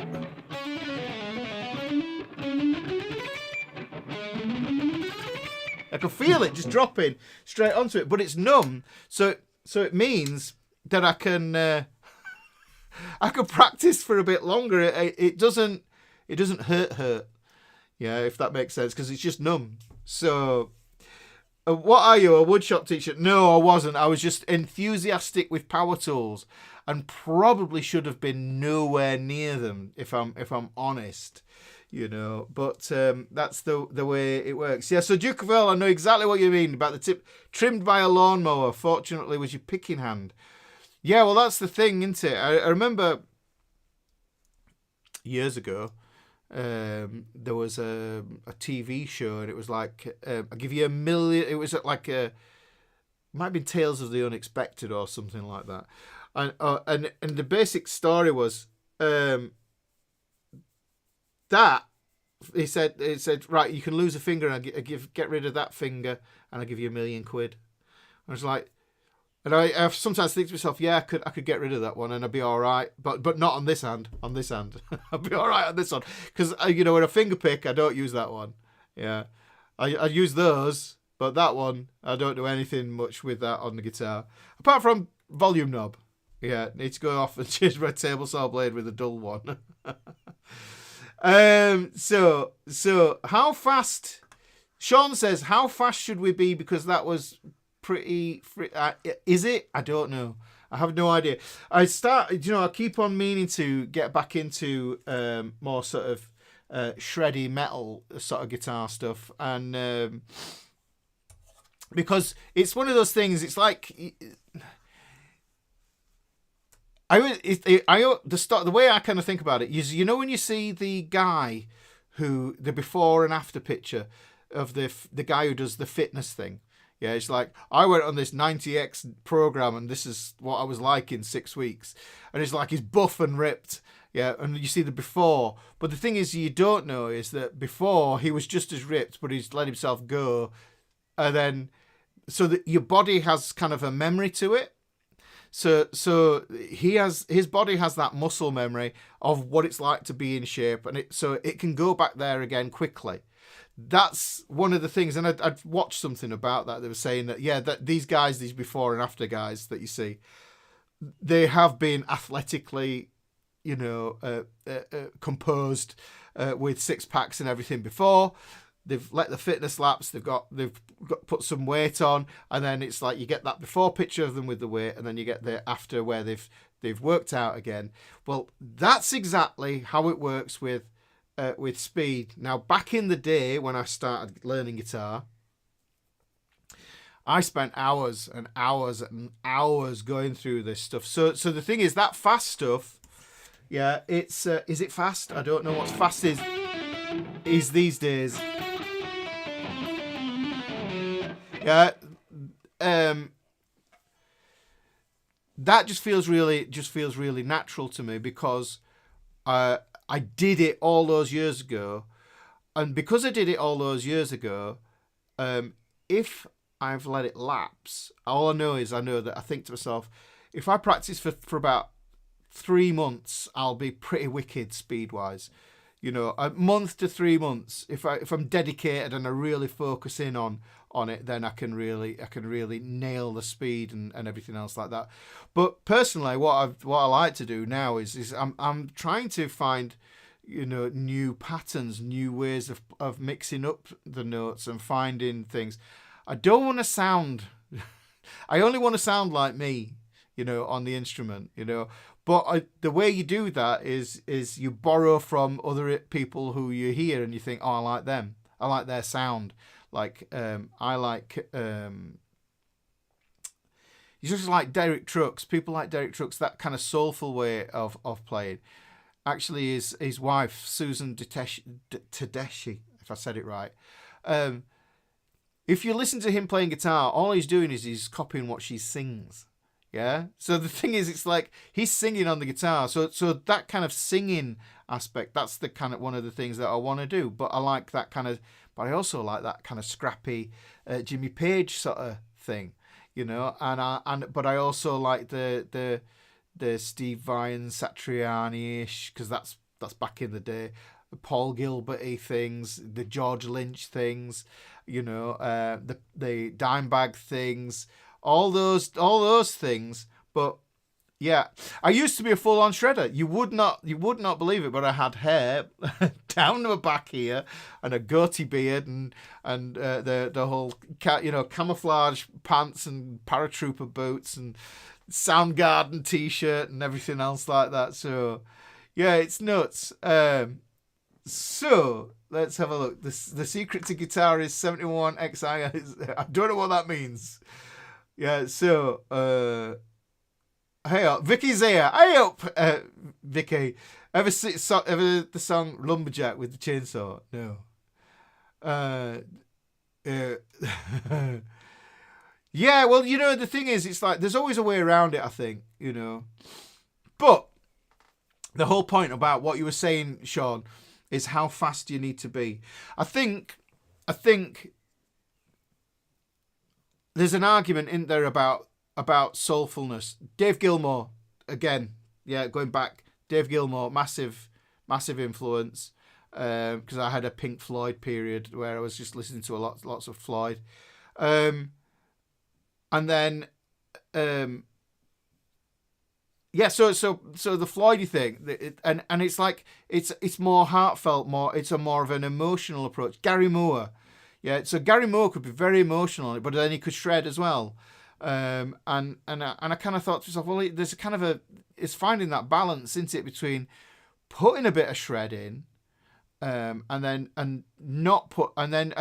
like focusing in more on phrases and creating melodies and motifs and those sort of things that the listener can latch onto and go, all right, okay. So you played something, and then you played it again with a variation, you played it again with another variation, and then you developed it, and then you moved away from the idea. Because there is a kind of a comfort in, if a lick or a melody gets repeated, then that's when you start to get a kind of a melodic rhythm to it. Yeah, so Rocket's like metalhead breakdancer is what I learned today, yes. So... Mike Friedman, yes, Cacophony, yes. I think I still have that on vinyl. I have that on vinyl somewhere, you know. So yeah. It was Marty Friedman in Metallica. Marty Friedman in Megadeth. One of my favourite albums from back in then, with Countdown to Extinction. Was it Countdown to Extinction? I think it was. I'm so bad because the thing is, it's like, this is why CD collections and record collections are probably important, you know, more important these days than ever, is because you go onto your digital platform to listen to music and it's like there's new stuff and it's a mess. It's a mess. I put a post out the other week of how I got a job in a record store just so that I could listen to music because it was so expensive to buy CDs back then. So that's what I did. And then, you know, I did this thing. I had 1 month where I said, okay, it's January, so I'm only going to listen to purple CDs. Yeah, obviously, but I wanted to avoid the obvious ones. I didn't go for Prince. Yeah, and then I discovered Jeff Buckley, and Jeff Buckley blew my mind. Jeff Buckley really blew my mind because it's like the singing and the guitar, because he was an amazing guitarist as well. And if you've ever seen any of the live at Chennai stuff that he did, it's like a shoebox venue essentially. You could only probably get 12 people in the place, so that kind of rawness, I really like that. Very much into that kind of Zeppelin sort of rawness as well. So, but bring me back to what the question Sean said about speed is once you have the speed under your belt, yeah, once you've got it, and even if you let it lapse, you can come back to it. And the thing is, just because you can play fast doesn't mean you should play fast, and you don't actually have to play fast. So if you get the speed and you know you've got it there, then what you do is you can not even go near it, but focus on being melodic, like Gilmour or something else. The guitar decoder ring, Z1XIL. I'm not aware of that. Ziggy. Yes. So does that make sense? So really, that's the way I kind of see it. I think you can always put that in if you feel it's necessary, because that is the case, isn't it? Really, when you think about it, if you wanted to take a backing track and you want to play over it, and you can only shred all the way over it. I don't know if you've seen the guy. I don't know if you've seen the guy on Facebook who used to do the Facebook groups called Alien Fingers, who just used to play nonsense at high speed. Yeah, and it's like, and everybody, the comments would be crazy. It was like Alien Fingers. Has anybody seen that guy? Yeah, and it's like, and I always thought that he was hilarious, because he was like, he was just shy. For me, he was just like shining a light on the ridiculousness of people getting almost confrontational about shred and speed. Oh yeah, man, that's got no soul, or oh, that's too fast, or whatever. But like it has to making it make sense, really. So yeah, it seems like the best players play Strat. Well, do you think so? What about the good old Les Paul? What about the likes of Thin Lizzy? Those guys, Gary Moore. Oh, you could say Rory Gallagher. I struggle with the Gallagher thing, because sometimes I could hear he's a genius. The guitar decoder ring by Gary Gilman, but I've never heard of that one. There's so much stuff out there to discover.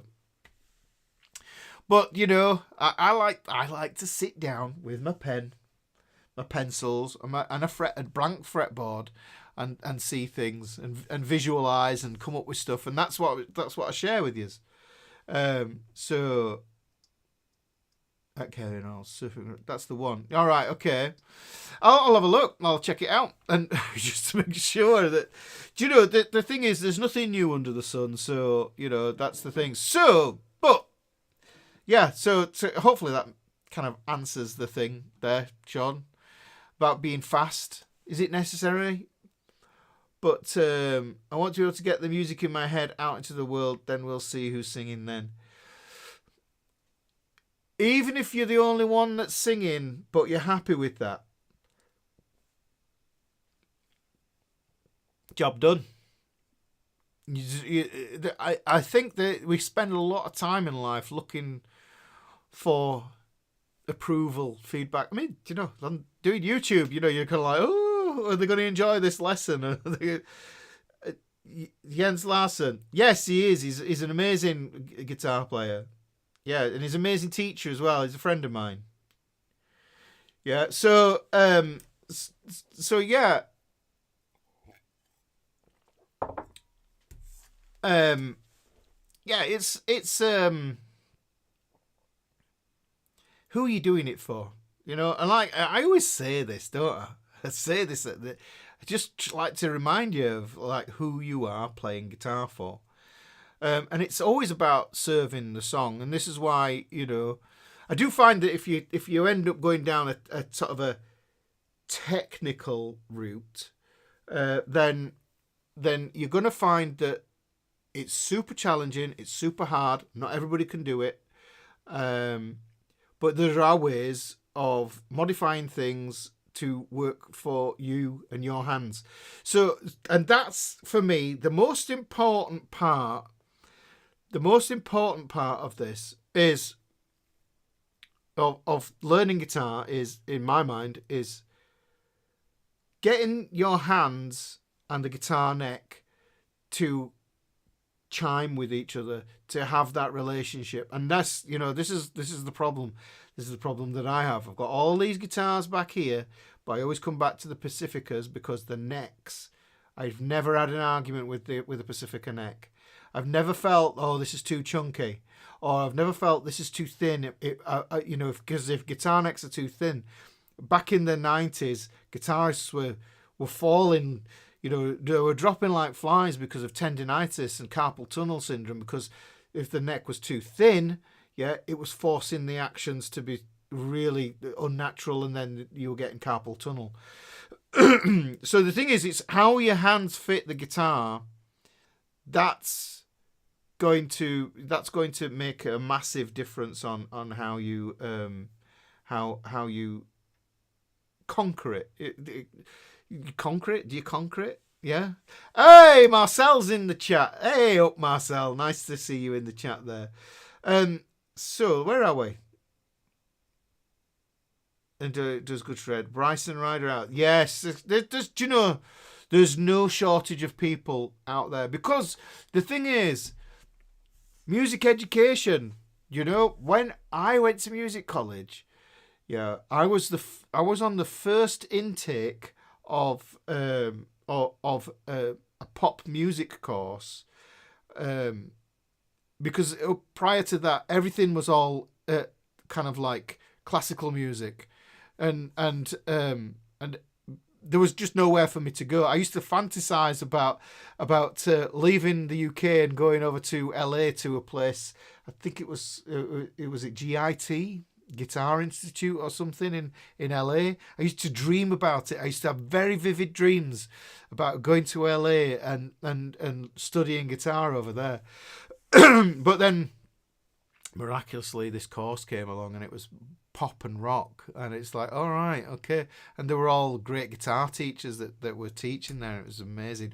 So the thing is, yes, the neck is make or break for me as well. So I can pick up a guitar and within seconds I'll know if it's right or not. And if it isn't, then I know there's no point playing it for half an hour in a guitar shop. You know, not that there are any anymore. So that's the thing. So where are we? Stitch is a good guitarist. I don't know who Stitch is, but where are we at? Tried sweep picking. Sweep picking is... I think I did a thing on sweep picking. Sweep picking is you start sweep picking on a 2-string idea. Do you want me to show you? I'll show you something. I've been waffling for too long. Right, so let's look at how this works. And what I got taught the Frank Gambale method from my guitar teacher, and that is, it's economy picking, where what you do is, hopefully you can see my pick. Hang on, let me move over this way a bit more. Yeah, that's it. So what I do is the pick goes down, and then instead of doing alternate picking where you go down, pick up, and then a downstroke, what I do is a push straight through, so you get 2 notes with 1 stroke. Yeah, so like, can I move back a bit more on that? That might be a bit better. There you go. So hopefully you can see there. Now I can pick, but then it turns round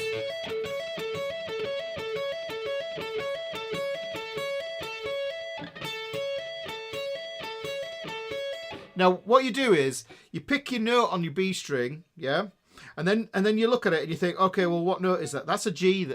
Sorry, that isn't a G. That's an A there. So that's an A there. I've got my root, third, fifth. Forms a little triangle there.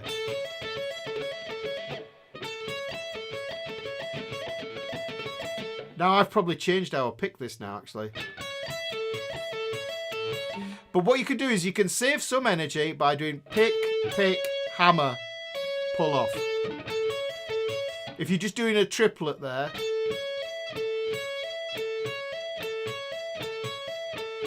So that's just down, down, down, down, hammer, down, down, hammer. You have to reset the excursion of the pick above, so it's in between the G and the B string and ready to pick again. You could put the pick on as like a rest stroke. But what I tend to do is, and I think I've just kind of briefly mentioned this. If you take two strings, what you can do is you can I call it fill in the grave or dig in the grave.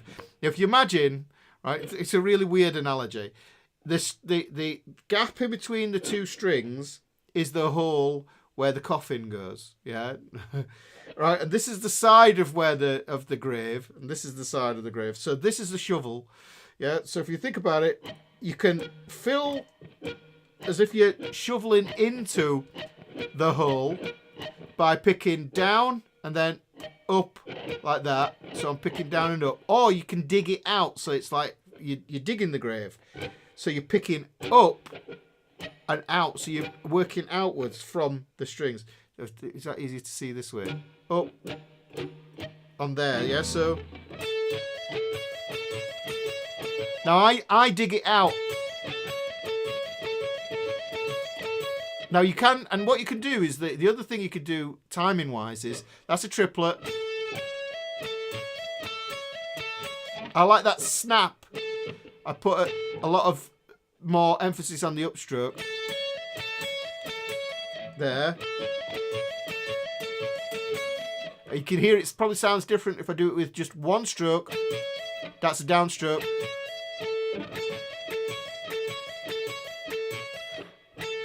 So you've got to experiment with these and see which one feels the most natural to you. But like I say, that's a triplet.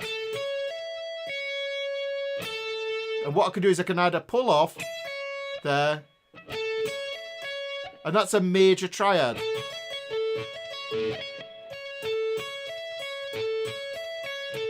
And that fits onto your D shape there.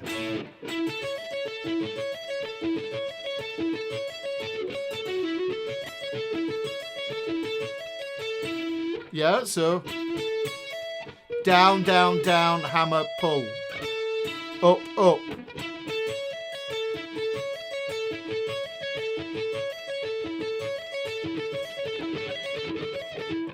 The sweeps are a bit loose, but doing them in standard, but here we go. I'd much prefer, but what I like to do is I like to do something called 2-1-2s, yeah? So I've got two notes on this string, and then I've got one note on this string, and then two notes on this string. And break them up into groups of 4. 1, 2, 3, 4. 1, 2, 3, 4.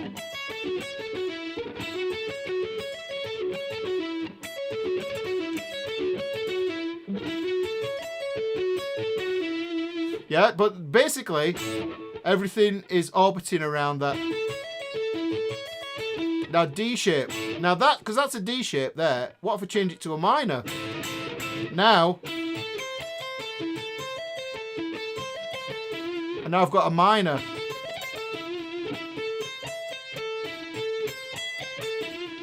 Yeah, but my root note is still there. There's my root. There's the flat third. There's the fifth. Because I've got short, stumpy sausage fingers, I can't naturally reach to that, so I have to compensate.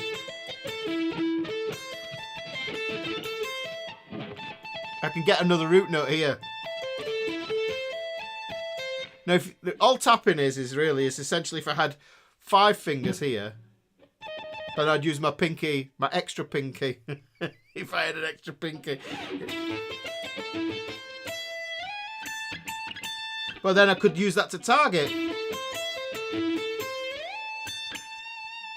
that note there. Yeah, and that's a good one. Just linking that up to this A minor. Here, look. Yeah, so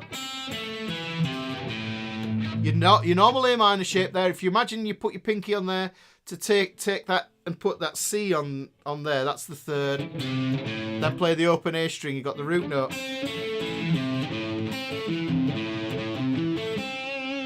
But you can take this here, so you go like this. That little one there.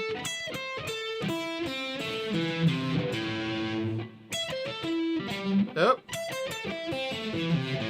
Which is a nice way to do that. Gets you from the up here in the kind of middle, heading towards the dusty end, but down to the kind of like the chunky end down here.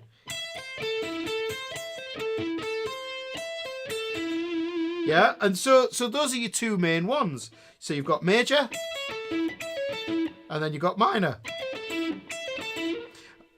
What you could do is you can move those around. So I take the minors. That's A minor. Yeah, I know I need one for a D minor.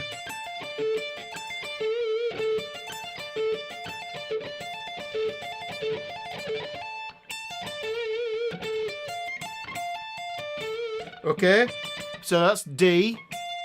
There's the minor third and there's the fifth. There's the E. Those are my secondary triads for the key. Okay, so I've got...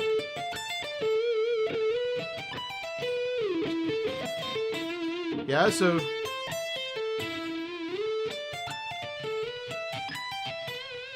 Yeah, and then you put those up there, because that's where a lot of people really play them.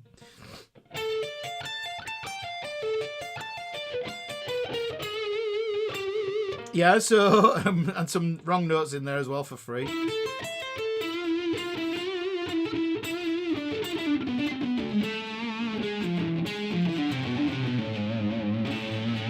Yeah, so you've got all these ways you can incorporate them, and I think the really useful way to use them is just spot that. But if you think to yourself, all right, I'll play my box one pentatonic down here, turn it into a blues.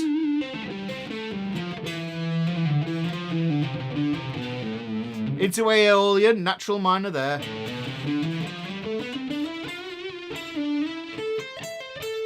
And then put the arpeggio on the top there. This is a 6-1-2V. Yeah, so... Yeah.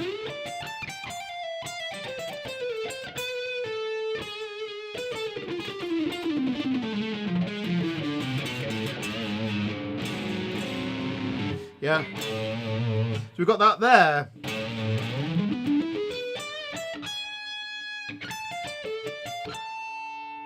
Yeah. And then, right, so those were the minors. So the majors we're looking for with that, because I know I'm in C major here. There's my one chord.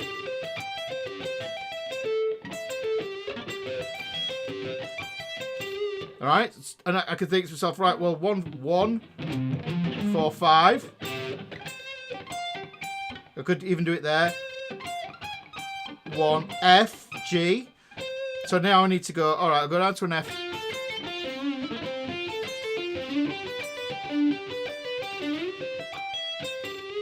And you got a nice little exercise that you can do there. Thanks, DKP. Yeah.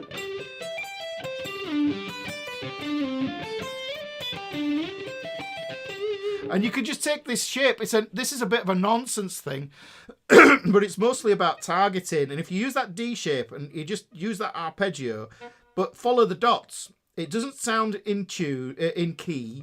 But the thing is, it's more about shifting the pattern. So all I'm doing is I'm thinking, where's that D shape going to go? And I'm just using the dots as little markers to help me. And what I can do is I can either shift on the pinky or I can shift on the index, and I can slide on it.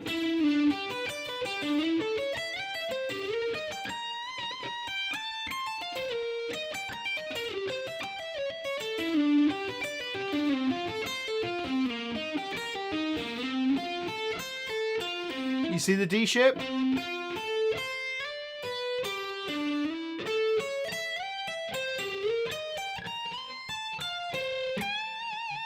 Yeah, so I could put that in all those different places. But then you can actually tie it to the key, because like I said, there's F, there's G, there's C. Yeah.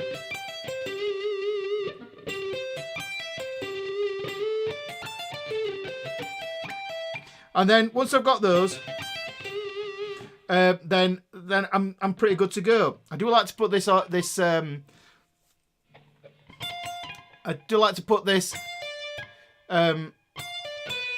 the diminished there. I could put the diminished in here.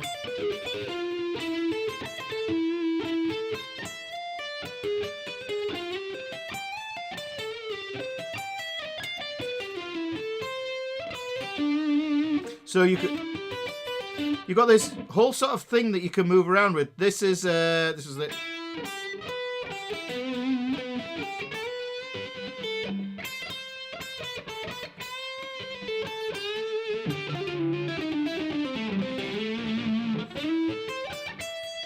Yeah.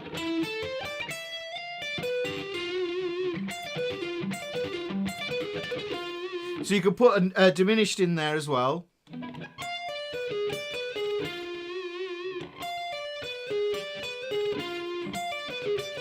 And that's a 2-1-2 idea. 2 notes, 1 note, and then 2 notes. Well, if I don't want it to be diminished, I can turn it into being a dominant.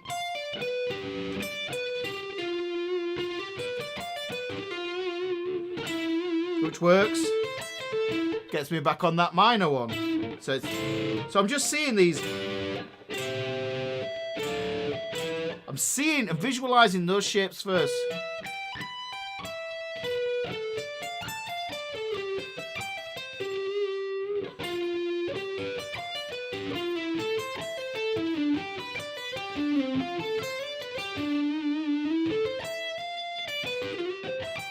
So they all just go up there, and all I'm doing is playing in key. So where are we at for the live on the lesson? And it's this. Look for the live on. Free wrong with us.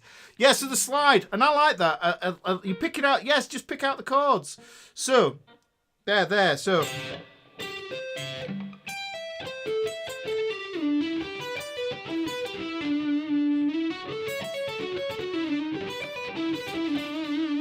Yeah, so 2-1-2s.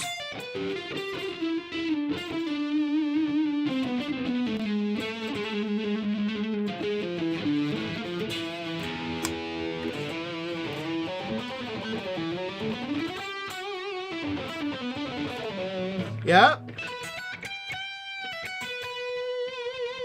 You've got loads of different these things. So really all the kind of melodic stuff is on the G, B, and E strings.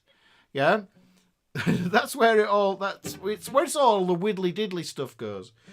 But essentially a string pair. You could do that. Oh, there's another one. Forgot about that one. I hold a static finger here. Hammer. Pull off. 12 to 15 on the thin E string. So I pick the E string on a downstroke, hammer, pull, pick up on that D string.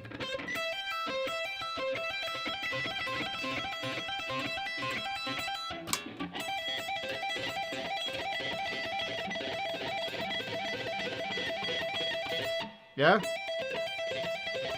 Just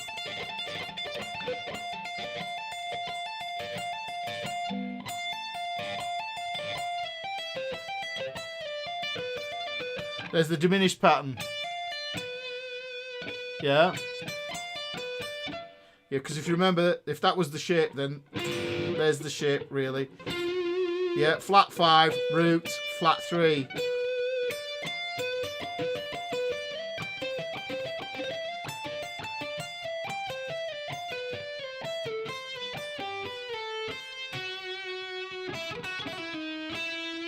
Yeah. So those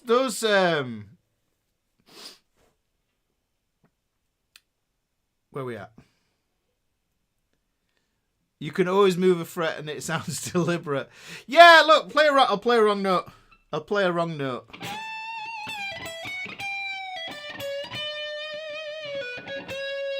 What I like to do is I'll mask it by playing a note underneath it. I'm in E here.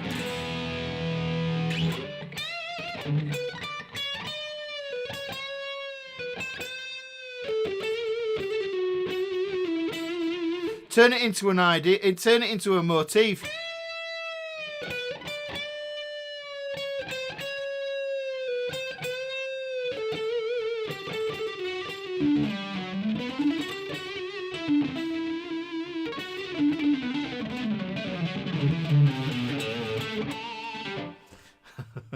So, just bend it till it... Yes, that's another one, Ryan. Yeah, just bend it till it works.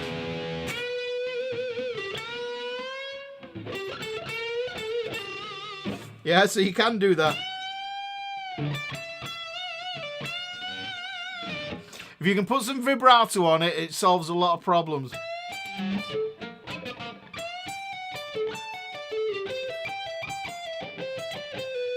Yeah, so there's a lot of fun to be had with it. Yeah, so, night, John.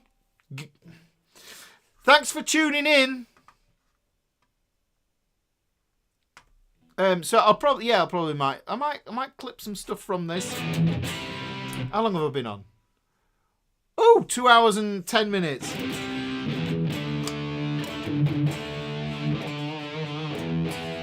So yeah, so like I was saying, the whole thing that I started off with this whole thing was about power chords. I can't remember who it was that said now. It might have been Dem. It might have been somebody else that was talking about it. About using the grids. There's the L7 grid in G.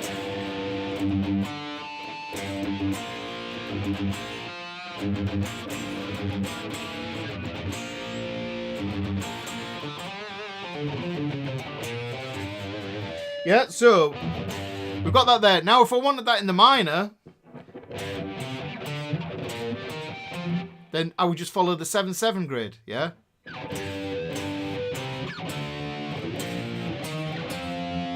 Yeah?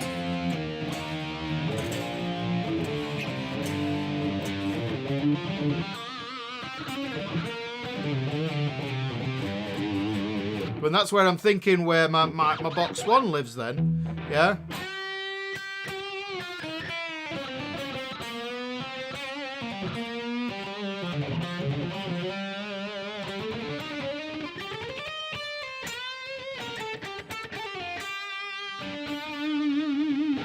Yeah, so, and I love this. I love this bar on this.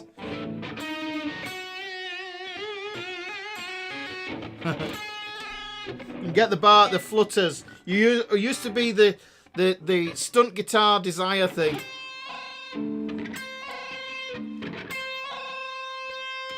Yeah, yeah.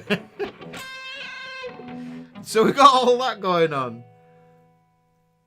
Play really fast so you're not wrong for long. Yeah, that's great. That's it. By the time the listener has registered it, it's like you've already moved on. You know what I mean? It's like that. Yeah. But I should maybe get back into a bit more shred, but.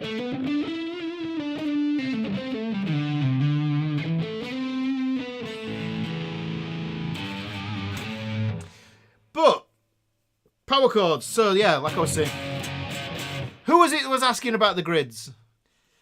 So you can stack multiple grids. Yes, the 7/7 grid. Okay, right. Let's look at that, Randy. I think you were on about multiple grids. So the L7 grid and the 7/7 grid. Well, the thing to remember is, I'll turn that down a bit. There's the 7/7. There's the 7. And there's the 7 from the. There's the first 7. There's the second 7. But this 7 is the 7 from the L7 grid. So you go... But that's where the L is now. So you've got this.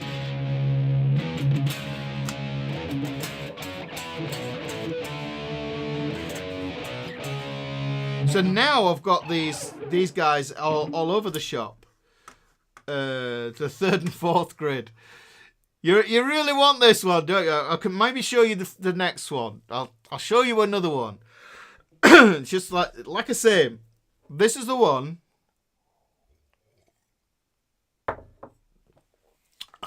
I'll show you another grid. I'll do another grid, yes? So make sure that you know that this is happening. Let me clean this up a little bit, this sound. That's the one.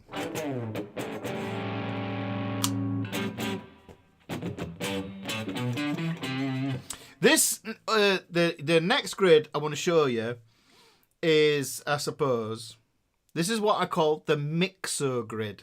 Yes? Right, the Mixo grid. And what you do is, it follows the same framework pretty much as the... I'm desperate for nearly 2 years now, thank you. So let's do it in G, okay? Let's do it in G. I'm going to need a bit more, I think maybe need a bit more filth on this. This is the Mixo grid. And the thing is, it looks like the similar layout as the L7 grid, because what we're doing is we're going up in steps. So we've got 2 steps there. We can follow the dots here, actually. So we go... Because what's happening is we're targeting chord 5. This is why I call it the Mixo grid, yeah? So this is chord 5. This is chord 6. But this is chord 7. This is why we... This is why we do this. Giving all my secrets, yes. Yeah, let's hope that there's somebody out there who keeps on borrowing my stuff, but hope that it doesn't happen again. So what we've got is we've got chord 5 here. Now I can just spell that out really nice and easy. And if I do this with, hang on, I'll actually go back to a clean sound again. Is it 2? Yeah, 2's good. Mixolydian, yes. So this is what we're doing. So what happens is we've got the same, pretty much the same thing. Yeah, we've got 5, 6, 7. But I know what you've got to spot with this is that we've got the dominant chord there. We get a minor chord here. Then what happens is we get a diminished chord here. Yeah.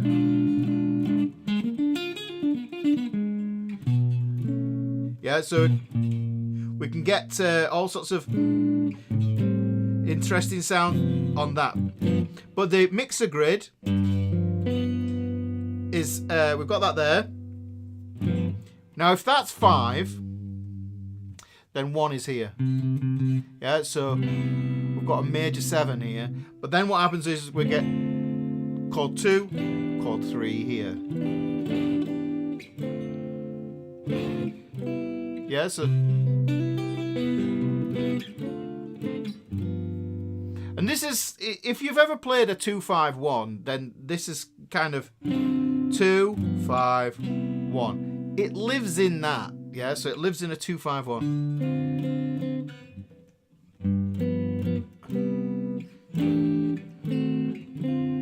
Yeah, so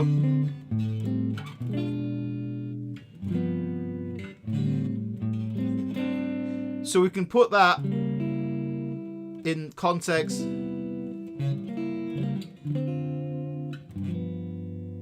So because I know this is the Mixo grid, then that's where I'm going to play Mixolydian. Okay, so it's that whole thing about chords and scales and synonyms and all that stuff. Yeah. So the thing is, chord 5.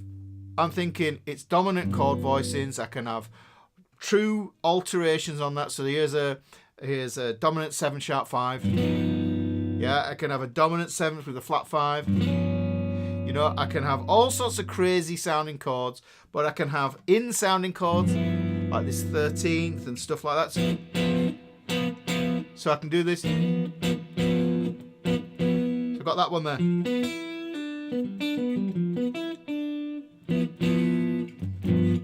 So I've got this going on here. I can play them as ordinary bar chords here. Obviously when I get to chord 7, I'm going to turn it into a diminished, half diminished chord there, minor 7 flat 5, or I can be really artistic and just turn it into a full diminished chord. Yeah, if I'm kind of thinking about it that way. And on here, so I can use that pattern. So the Mixo grid. But what's useful about it is that because I know that I've got my 1, 2, 3 here, okay? 5, 1, 2, 3. Then what I can do is I can take this up into other string pairs. 5.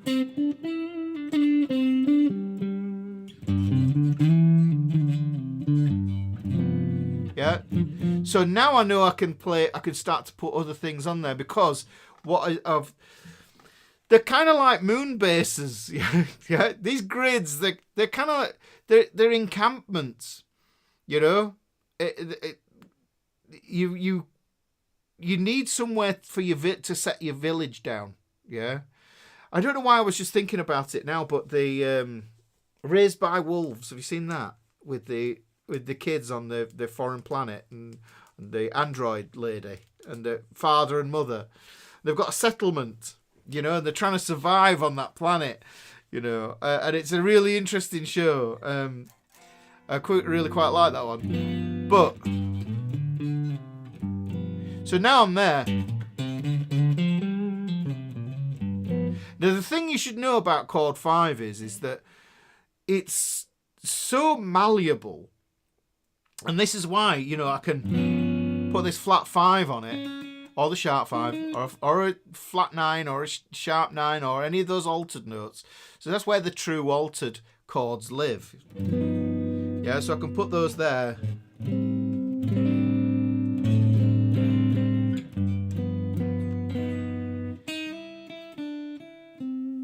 So we can put those on there, and it means that I have a lot more scale options. So many scale options to go over. But the thing is that what you're doing is you just got this. Maybe it's worth going into deeper. So I go 5, 1, 2, 3, right? But I know that 6 is here, and I know that 7 is here. And because I've got 7 here, this introduces this idea of this diminished. Let me show you this diminished pattern. It's if I use the words that young people use these days, it's sick. Yeah. Let me just switch to some filth because it's actually really nice if you play it filthy. The diminished is comprised of minor thirds. Yeah, so the diminished, we always think about minor thirds when it comes to the diminished. So if I play this note here, this is my root note for chord 7. Yeah, I go up a minor third, then I get the next note. Go up a minor third from that note, which is always 1 fret higher. Look at it, it's the tritone, or the flat 5 there. Yeah. There's the pattern there, and I go up another minor third again.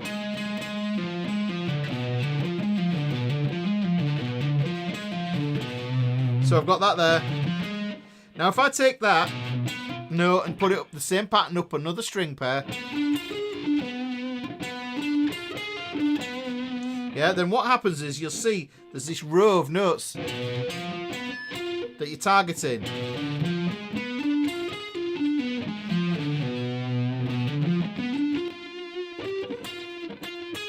Now I can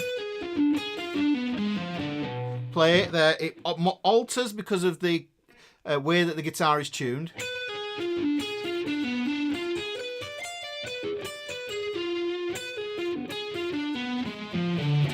But that's where I'm going to find those diminished sounds, okay?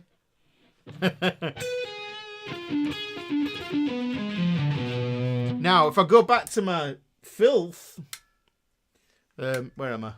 Off the filth. I was on 2. Right, that'll do it. Now, here's where it comes in. Right, so if I'm in G, okay. Now, if we're in this, then if we're focusing on Mixolydian, then we're focusing on this dominant sound, yeah. So really, it's going to lend itself well with the blues idea. So we've got that there, yeah. I can change it into a blues as well, but keep it straight. Then I've got those chords there, but I know that diminished goes there. Now here's the cool thing. That pattern, it's always going to move in minor thirds. So if I go down a minor third again, and I go down a minor third again, those are all just inversions of each other.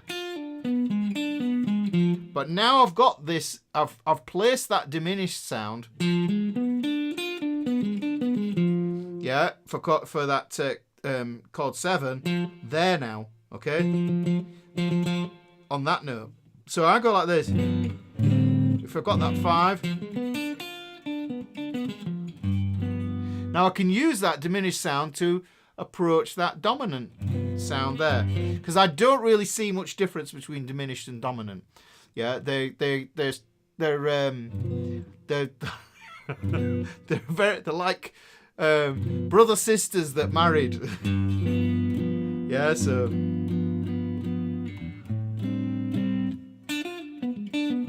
now ordinarily what you would do is, because it's called the mixo grid, what you would do is you'd play the Mixolydian, which is, I'm going to use, I'll tell you what I'll do is I'll use box pattern.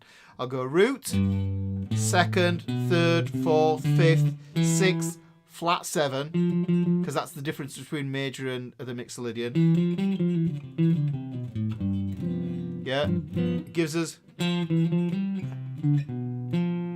pattern there.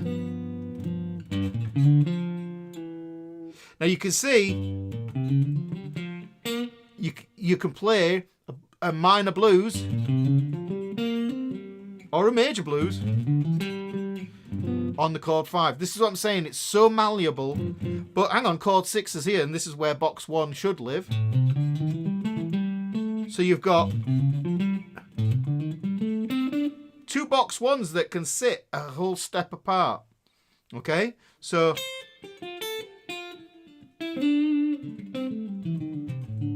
but you can superimpose them over the top of each other as well. So I can start off in,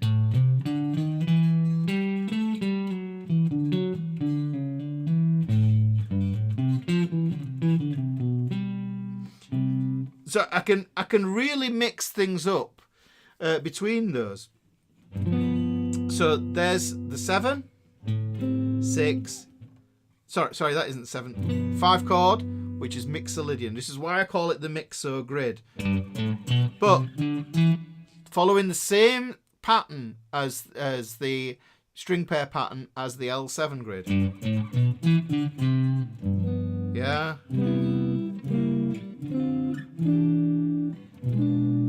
Right, because this is chord 7, I know chord 1's going to be here. And that is the start of my L7 grid. So now I'm latching on to my other chords.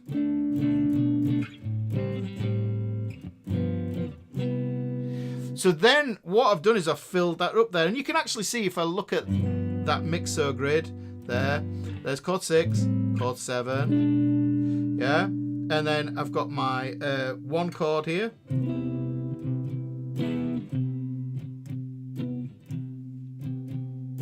Here I can even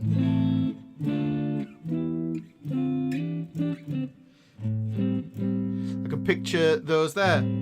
This is going to be, there's the 7/7 grid, so you can see I've got the L7 grid there, I've got the 7/7 grid, and then I've got the mixo grid that hooks up here as well. But as soon as you know where you are with this, and you go, well, this is chord 6, so I know that that's going to be my Aeolian.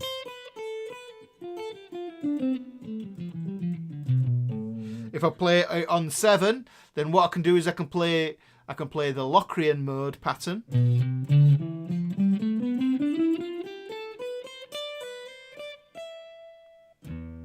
Yeah, so and that's actually a nice pattern to play. It's not a nice sound, you know.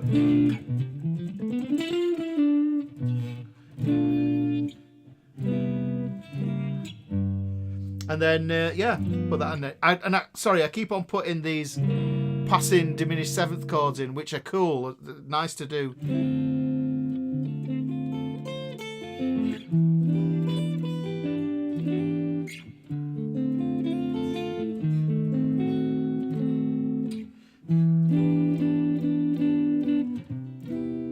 Well, you start to join all the chords all the way up the neck then, and then you're in all the positions.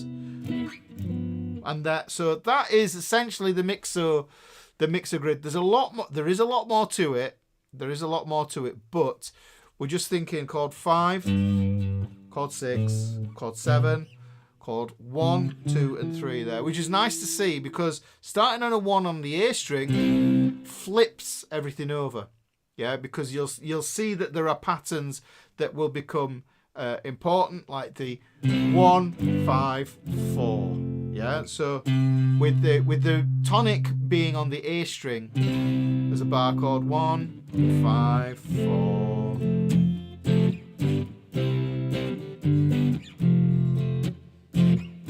Instead of looking for the C chord up here,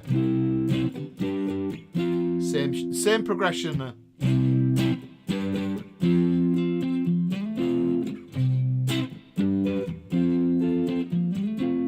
Now, if you want to, what I did the other week with the Hendrixy.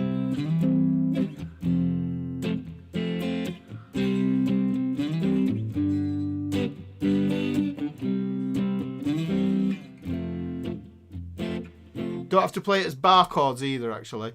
But I'm thinking, I'm basing it, I'm thinking mixer grid here. Yeah, so I'm thinking it.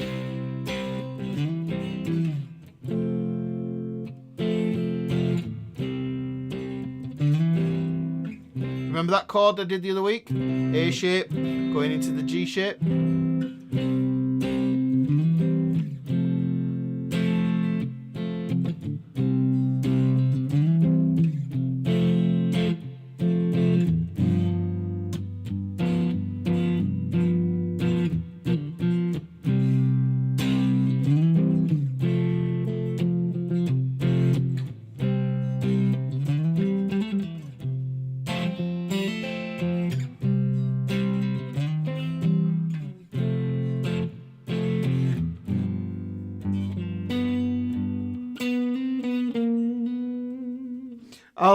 I'll come back on a diminished one because the diminished is there's a lot to it, and I'd have to pull up some resources for all that sort of stuff. Because the thing is, you've not got diminished. You've got, if you get into diminished, we've got to get into harmonic minor and melodic minor, and we also have to get into half diminished. What diminished is kind of, it's an overarching a kind of idea, but yeah. So really, I think that's probably something for it completely just diminished focus. So hopefully that makes sense. Yeah. So has that sated and whetted your appetite for for one? I give you one grid. You don't want to give you any more than that. Yeah. I'm divulging my secrets here to be pilfered. Yeah, so, but we'll take that there. So I'll focus in on it again just to show you. And it's a movable thing as well, guys. So it's not just stuck. Yes, I do leave the streams up. Okay. Yeah. And now I've got I love putting that chord in there.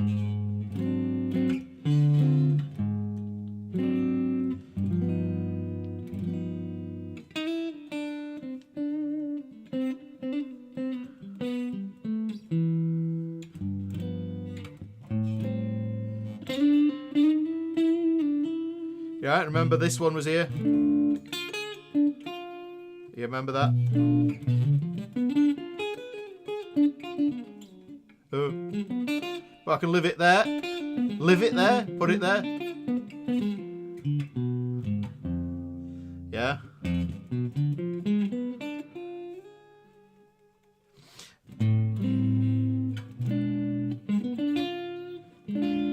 Gives us a little shape like that. This is what I'm saying. That's diminished, but if I put my thumb over there, now it's dominant. Yeah? But there. You get a cadence there, 5/1 cadence. Yeah, so which is really nice. You can find that. So I do a 2/5/1.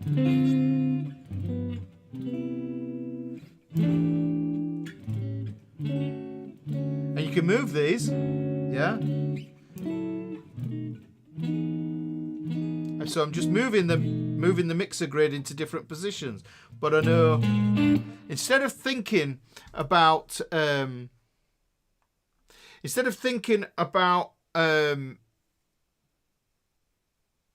chord 1 major, chord 1 minor, I'm thinking about chord 5.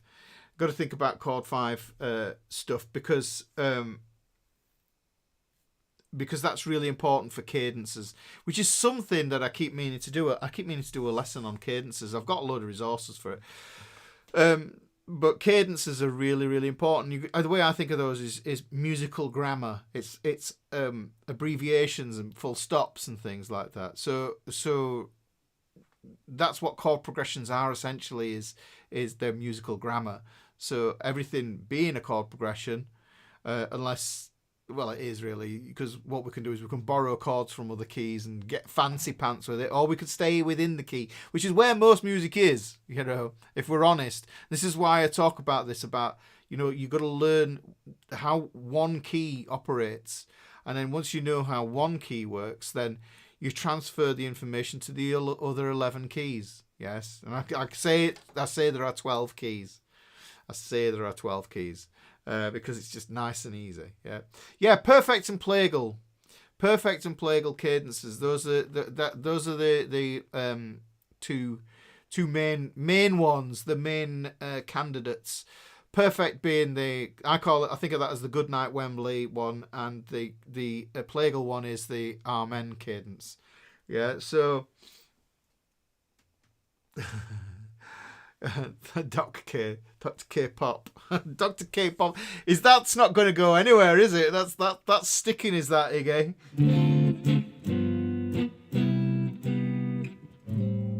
You see, you just lovely little cycle there, you know.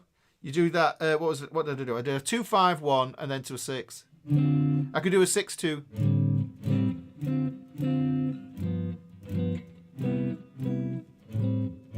Back to the 6 there.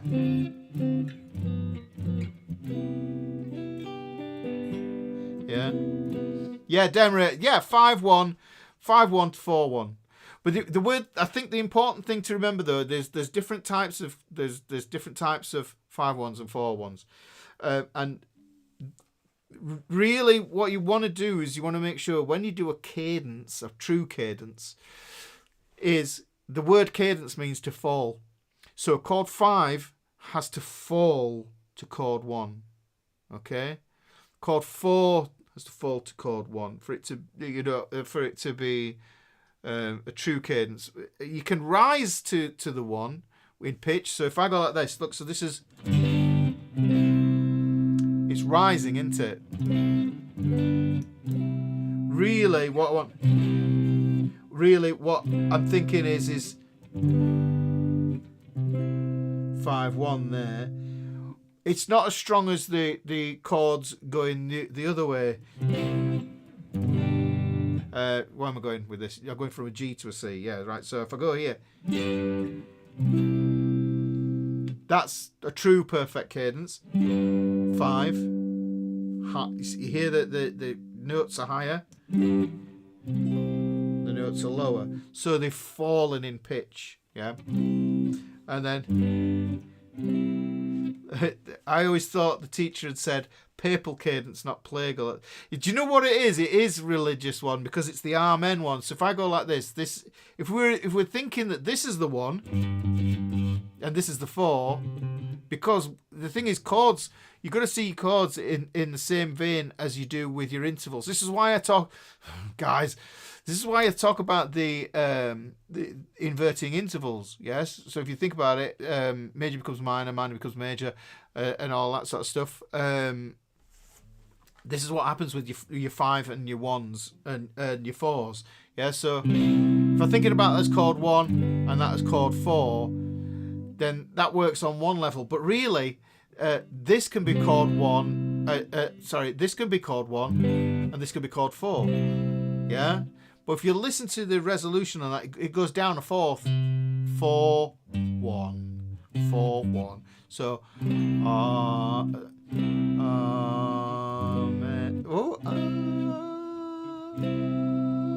not singing it right. I'm trying to find the pitch.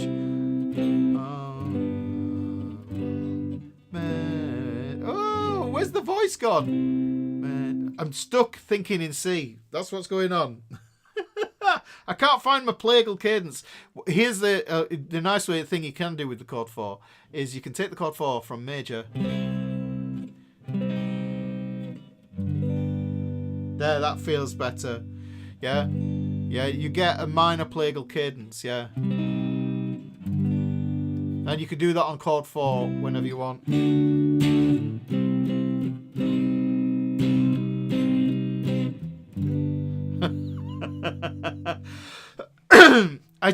Do you know what? I used to sing so much, and it's like I haven't been singing at all, and I can tell. Yeah. Yeah. Amen. That's where it is. I was too high. I was trying to sing too high. Amen. So you can put it that way. But amen.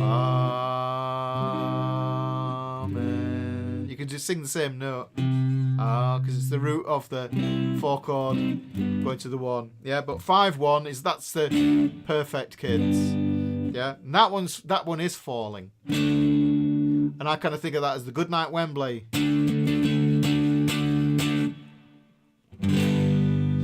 It's musical full stop. Yes, it's a musical full stop, and that's the way I kind of think about that. But yeah, so the 5 there. You play it like that. 7th chord.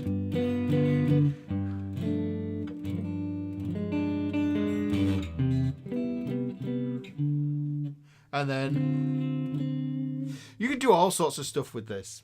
Okay. Oh dear. Yeah, poor guy. That's his life. Awful for him.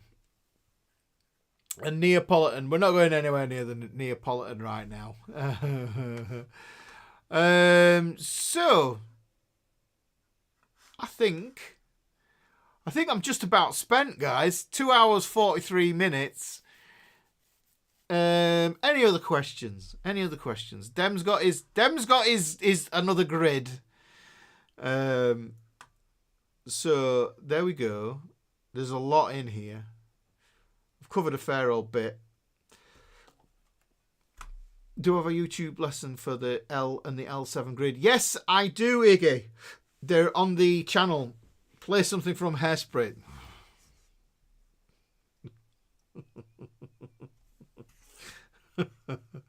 Oh, Iggy. Join the fretboard fraternity. Someone will tag you in there if you're in the fretboard fraternity. I've not put any gubbins up, have I? Fretboard fraternity. There. Fretboard fraternity, that's just my free community. And I hope you've enjoyed the hang. Just like hang and a chat, and and it's been interesting. It's 7 a.m. here, not slept. Oh my gosh, Kevin, get some sleep. Iron Man guitar lesson. Not as in Black Sabbath. Can you tell me the secret number again? I forgot about it. Well, There's a couple of. It's a circular. It's just like the old telephone or the old telephones. It's another circle. You can use it actually as a circle, and it is. I think of it from the. Just arrived. Any chance of a lesson on rhythm? That'll probably be for another session. The magic number is 6251473. That's the pizza store. Just think of it as that. Now there is a way. There is a good way to tie that in. It's all part of a bigger idea. Yeah, you have to look at how that translates to Battle Ends and Down Goes Charles's Father. That original video, that I mentioned was the accidental video that made me a YouTuber. Okay, that one. Look at that. If you want to take something away from this homework wise, study that Battle Ends and Down Goes Charles's Father, and look at the phone number that I've just given you for the Mystic Pizza Shop. Yeah, 6251473. Yeah. The thing is, the reason I started off on the 6251 is because that's one of the most common chord progressions. Yeah. So it's all part of all of this. Yeah. So the thing is, who's there? What have we got? You got to go at least 4 hours. I did that 5-hour stream a while ago, didn't I? So yeah, I'll probably do this again. Maybe. But I'll announce it next time, shall I? I will announce it next time, and we'll maybe get a few more people rocking up. But so it's 2 hours, 2 hours and 46 minutes now. We've been live with this. So Shauna says, when you went to music school, did you just do the guitar and theory? No, I was a metalhead by then when I went to music school, so really I just wanted to learn all sorts of stuff there. They made us do choir. It was compulsory to do choir, and there was so much of the curriculum that was still tied up with classical music that we had to do stuff with that as well. But we did Bach chorales and four-part harmony, all sorts of stuff like that. 2-part harmonies, and we did recording. We had a recording studio, and we did band stuff and performing, and we did history and appreciation of music from early music. So going from Gregorian chants through all the other stuff. But that introduced me to people that I would music that I wouldn't have entertained. So really it was great, because there was the rock and pop side of the music school, but there was also the classical side of the school. So we got to hang out with cellists and tuba players and everything else like that, and it was a really interesting mix, and we could get to know each other and jam and stuff like that, because there was never an empty room at lunchtime. And me personally, because I was an adult learner when I went. I knew I wanted to go, because I was an adult learner. I would get there first thing in the morning, and even if it snowed. I remember once I went in, it had snowed, and the caretaker let me in to the college, and I had the recording full hull, like couple of £1 million recording studio to myself, and it was amazing. And I said, I don't know how to use that, but another guy had come in. He was an engineer. He says, I know how to use it, and we recorded some stuff, and it was just fun, just doing all that. But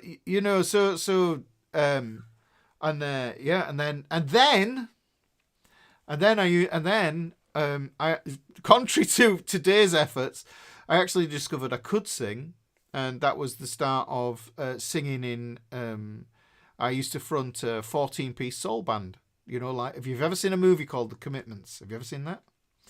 The movie called The Commitments. I might post a video. I've got some videos of a gig we did, and it's when I had crazy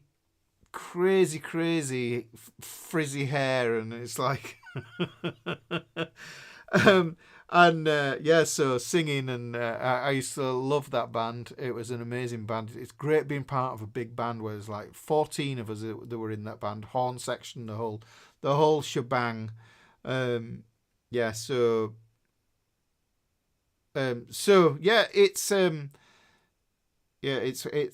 was a wonderful place to be. Still got lots of friends from there as well, and they're all, a lot of them are still doing music. Most of them are still doing music, and funnily enough, on my last week of being a student there, my form tutor, because I played guitar in the hallways, open days and things like that, and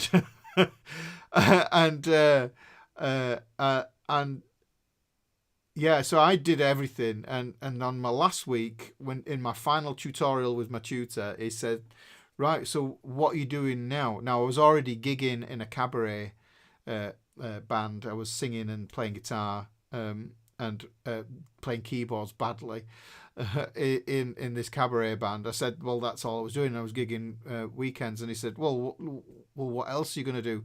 And I was already teaching, and I had probably 4 or 5 students. He said, well, next academic year, do you want to come back and be a guitar teacher here? And I said, yes, please. And then he says, well, you're going to have to get a teaching qualification to do that. So I toddled off and did a teaching qualification. And then I went back and I taught there for about 2-3 years. And then, so ain't that cool? And I did, here's the thing, that guitar shop I was on about. The guitar shop I said I was going to. And this is like, you don't know, it's Sliding Doors. Have you seen that film with Gwyneth Paltrow, Sliding Doors? Yeah. I was in that guitar shop, and a mate from high school, walked in. I went, oh, Al, I haven't seen you for years. He says, all right, Rich. That's what he called me. All right, he still calls me Rich. All right, Rich. He says, what are you doing in here? I says, I hang out here. He says, oh, I've come in for some bass strings. He says, I'm just going to restring my bass because I've got an audition at this music college. Remember, I said I wanted to go to GIT, didn't I, in LA? Yeah, and I went, music college? He says, yes. He said, music college. So I said, when are you going to that? He says, I'm just picking up these strings just in case one snaps. I'm really nervous. I'm going for my audition now. So he went, I said, all right, can I tag along? And if I hadn't been in the shop, remember, if I hadn't been in that shop, and it's like, we wouldn't have seen each other. We wouldn't have met, and he wouldn't have been able to tell me that he was going for an audition at this new music school, and I wasn't aware of it, and me harbouring this Guitar Institute dream. And he says, yeah. I said, can I come with you? He says, yeah, if you want. This is you're just going to wait around. He says, no, can I come and see if it's possible, see what it's about, and maybe audition as well? And then, because I didn't have any clue, because I'm a working class lad, right? Now, before all guitar and everything, the work I used to do is I used to work in the mill. I'm proper Yorkshire. I used to work in the mill making yarn. Yeah, making yarn, spinning yarn, weaving, for cloth and all that sort of stuff. Making yarn for carpets and all that sort of good stuff, all the dirty jobs. So I used to work in mill, yeah, and so Al, my friend Al, I got in his car with him. I went down to the music college and met the tutor. And Al says, my mate Rich here, he's like, he plays guitar. And I'd been playing about 2-3 years or something like that. 2-3 years, but obviously I was obsessed, so I was decent. And he said, what? Do you wanna try out then? And I said, yes, please. Can I try out? So I sat down. He said, just play me some stuff, and I had a few bits that I could play through. And he asked me a load of questions, and he said, right, you can start when Al starts, and I got a place, yeah, and it was funded and everything else like that, and it was brilliant. And it reinvented my whole life. Because the funny thing is, in Yorkshire then, I had been made redundant from 2 mills because textile manufacturing just drained out of Yorkshire. All the mills were closing down, being knocked down, and all the mills being salvaged for stone and stuff like that. Or just left standing for trees to grow in them, So the textiles industry was dying. It was proper dying, and So at the grand old age of 22, maybe 22, 22, something like that. 22, I started music college. Yeah, and it was great, and it was absolutely every hour that I could be there, I was there, and I joined everything, and I did everything, I joined in everything, and I did the choir, and I thought to myself, I'm going to hate the choir, and then I loved the choir because I was a tenor, and I was one of 3 tenors, and we did Handel's Messiah in a big church.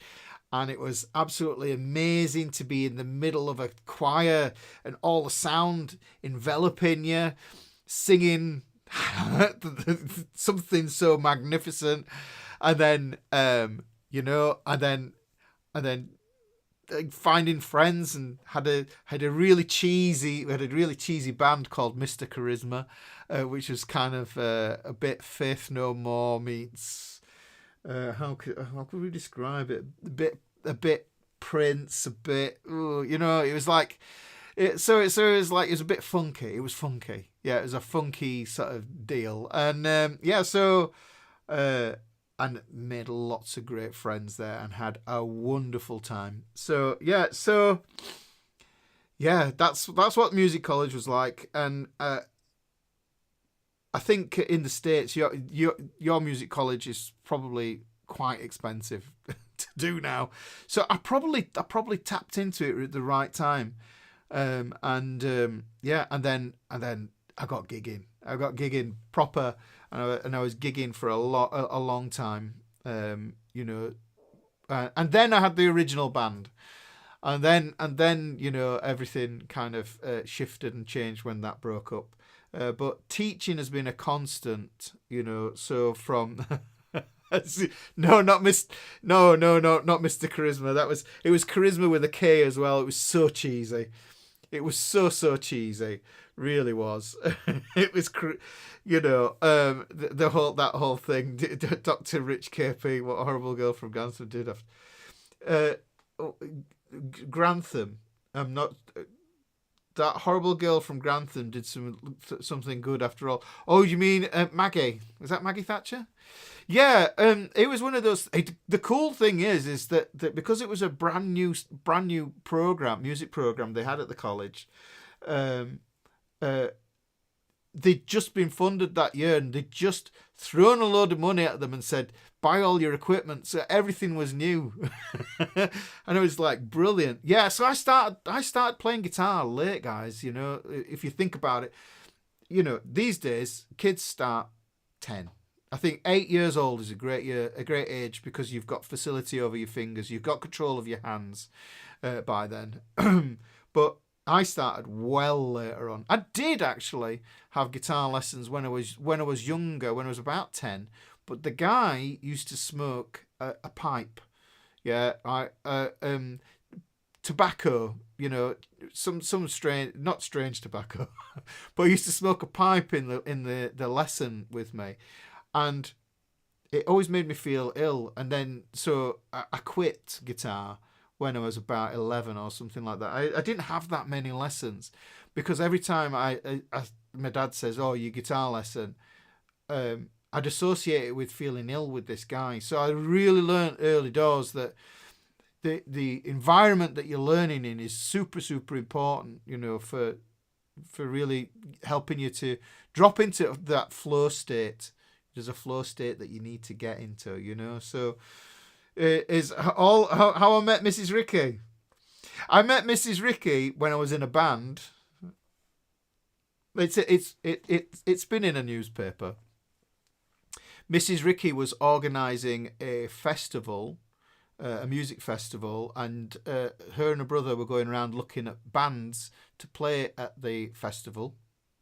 And we got in touch. I don't know how we got in touch about it, but we hadn't.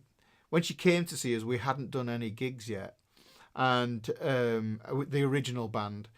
And she came and she saw us, and then she came to I think it was maybe our second gig.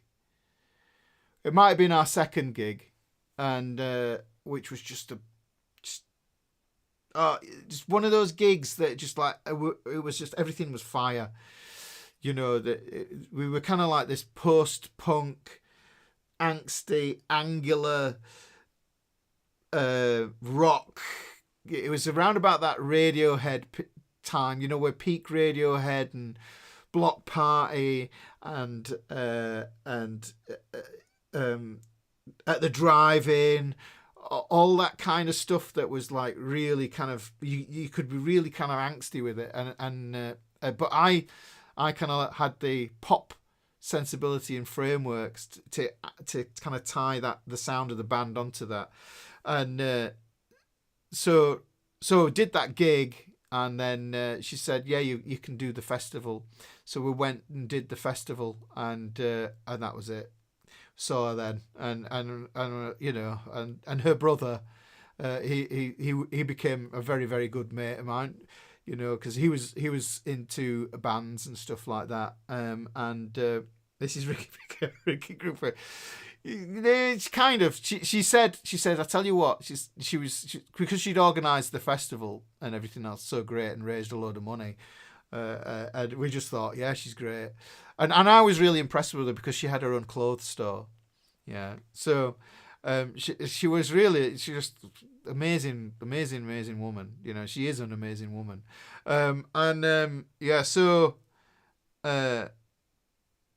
So yeah, I'm a very lucky man. I am a very, very lucky man.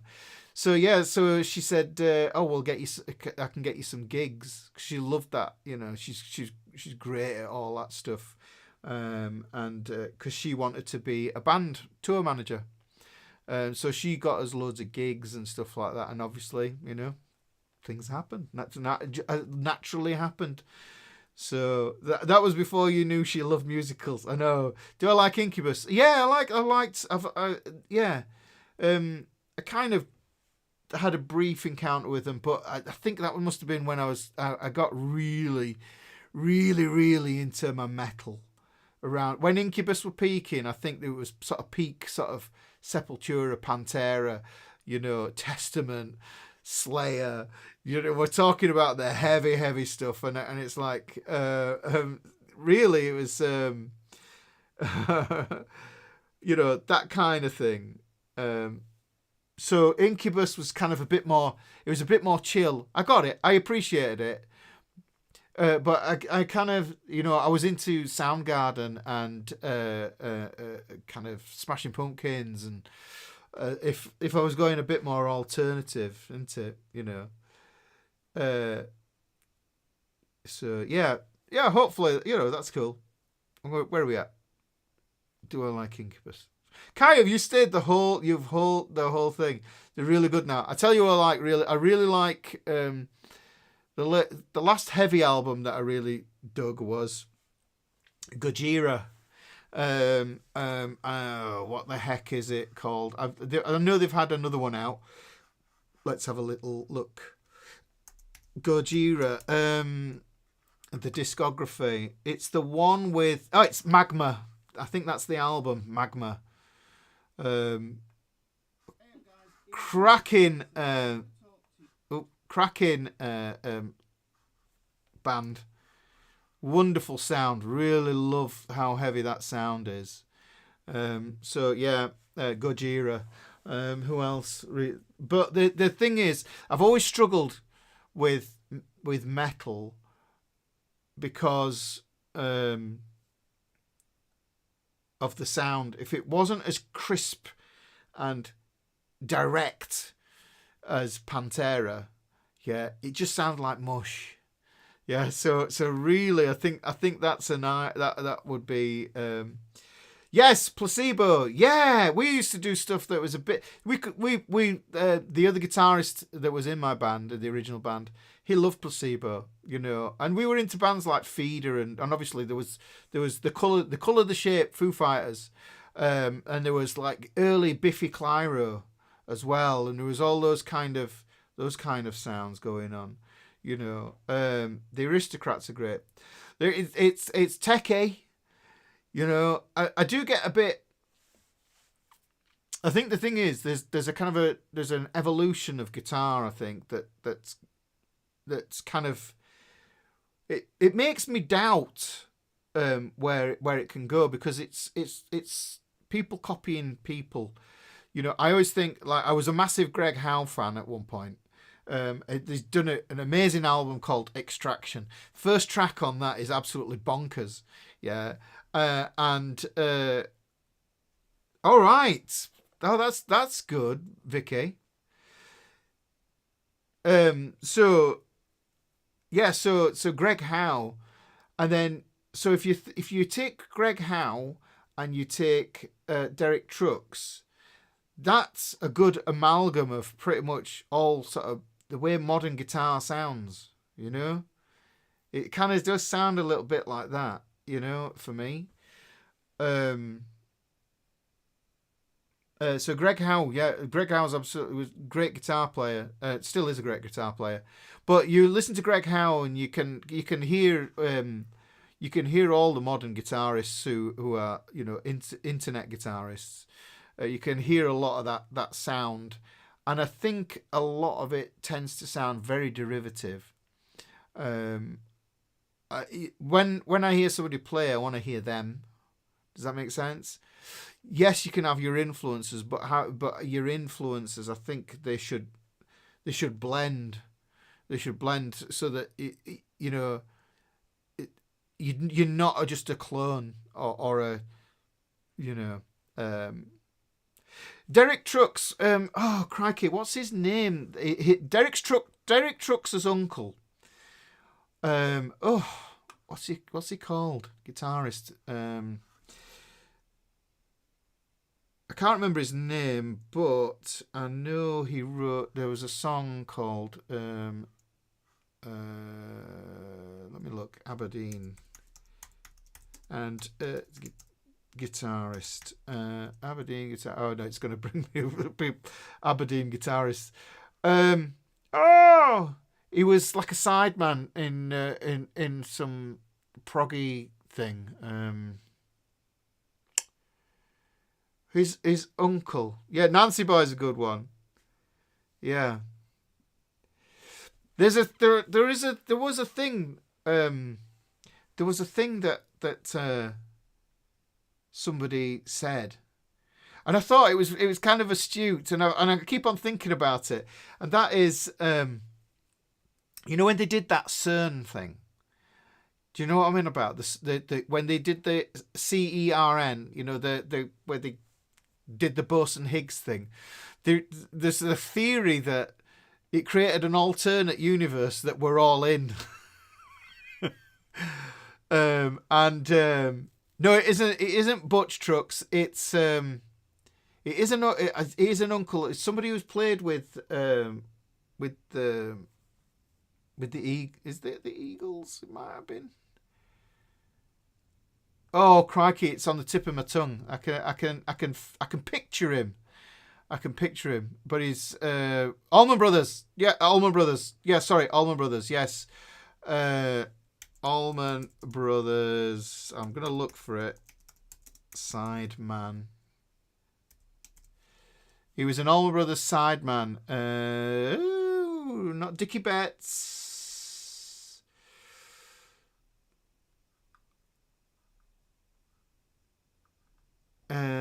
I'll find him. It'll come up. Guitar player. Sideman. Guitar.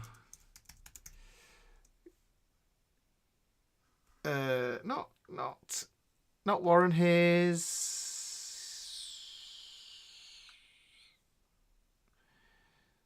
Why am I drawing a blank on it? Because he's absolutely love his playing. Anyhow, the Almost Brothers, the Allman Brothers, yeah, Almond. Oh, who is it? Never mind. I'll just try and forget. I'll try and forget about it until it comes back. Until it comes back to me. Yeah. So anyhow, apparently the CERN thing happened, and then because we're in another universe, there's no new music, which is why music is coming back around again, and fashion hasn't really changed since the 90s, since when this thing happened.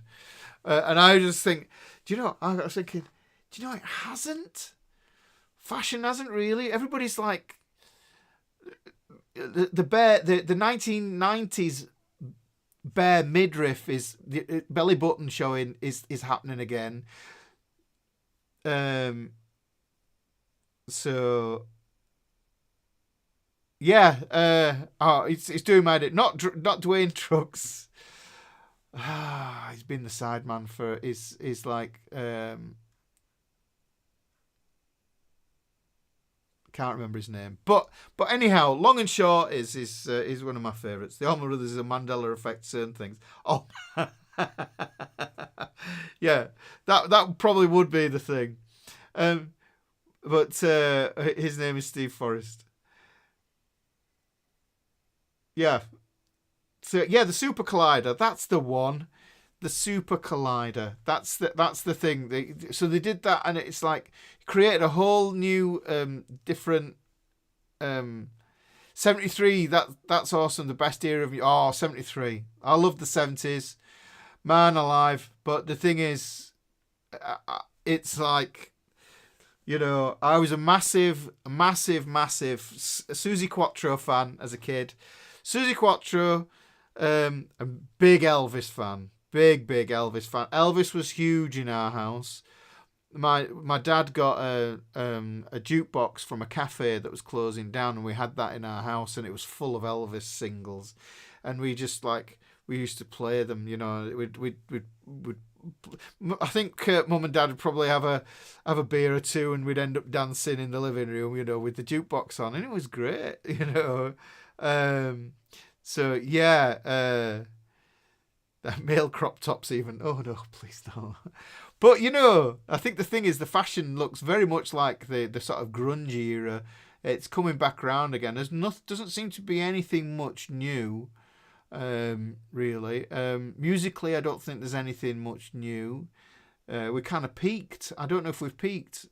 I often wonder if it takes a new kind of instrument to create a new kind of music, because you can always tell, when MIDI was invented for keyboards and stuff, and then we got computers, so we could put it all through the computer, and then it was like, oh, hang on, it was game over. Then everybody could sample stuff, and then music changed massively. Suzi Quatro, first album I ever purchased. She's still rocking as well. She's still out there doing a thing, and who else? Now, I don't know if this was a UK thing. Alvin Stardust. Yeah, I was a massive Alvin Stardust fan. Yeah. There was another guy as well I was a massive fan of, called Gary. Not allowed to talk about him anymore. But you know, so that we can't say about him. I love that guy. Pity he turned out to be such a deviant. And who else? And ABBA.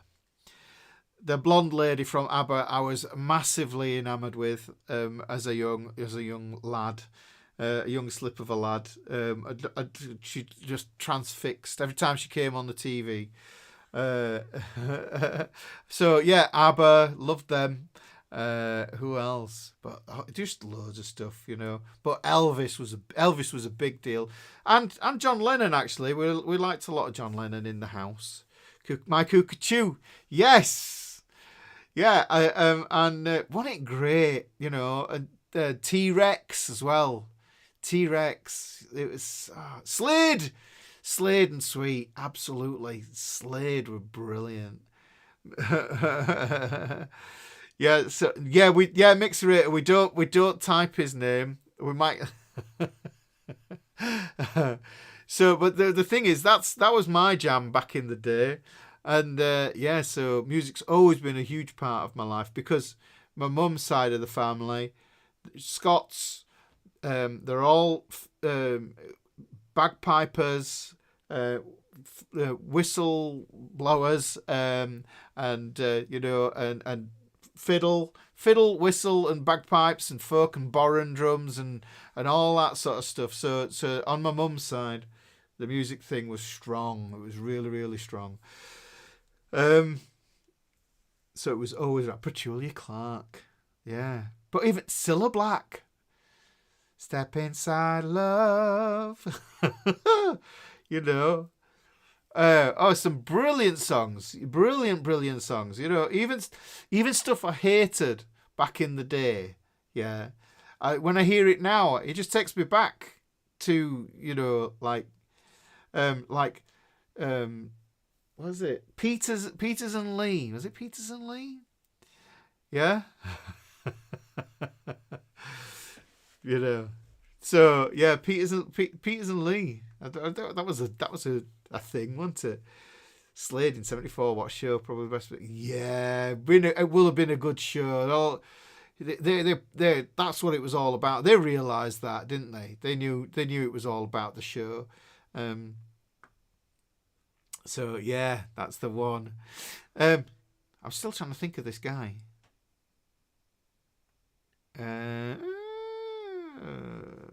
Never mind, I'll think about it and I'll save it for the next live stream. Anyhow, guys, it's 3 hours 17 minutes we've been into this. And I'm going to take a sup with my water. And I think what we're going to do is we're going to call it a night. Thank you for rocking up. Jethro Tull. Jethro Tull's the one with the flute, isn't it? Yeah. I remember once I had a nightmare, that I was on, it was a dream. It was actually a dream. I had a nightmare that I was supporting Jethro Tull, and when I got on stage, I was naked. And I was naked there, and the audience were throwing coins at me. That's when I think Jethro Tull. It just makes me remember that nightmare. you know, it's like, what? I've no idea what that's about. There's probably some psychologist out there that will be able to, you know, pull that to bits and tell me something.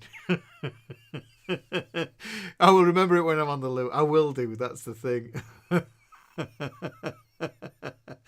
Right, guys. Anyhow, so on that note,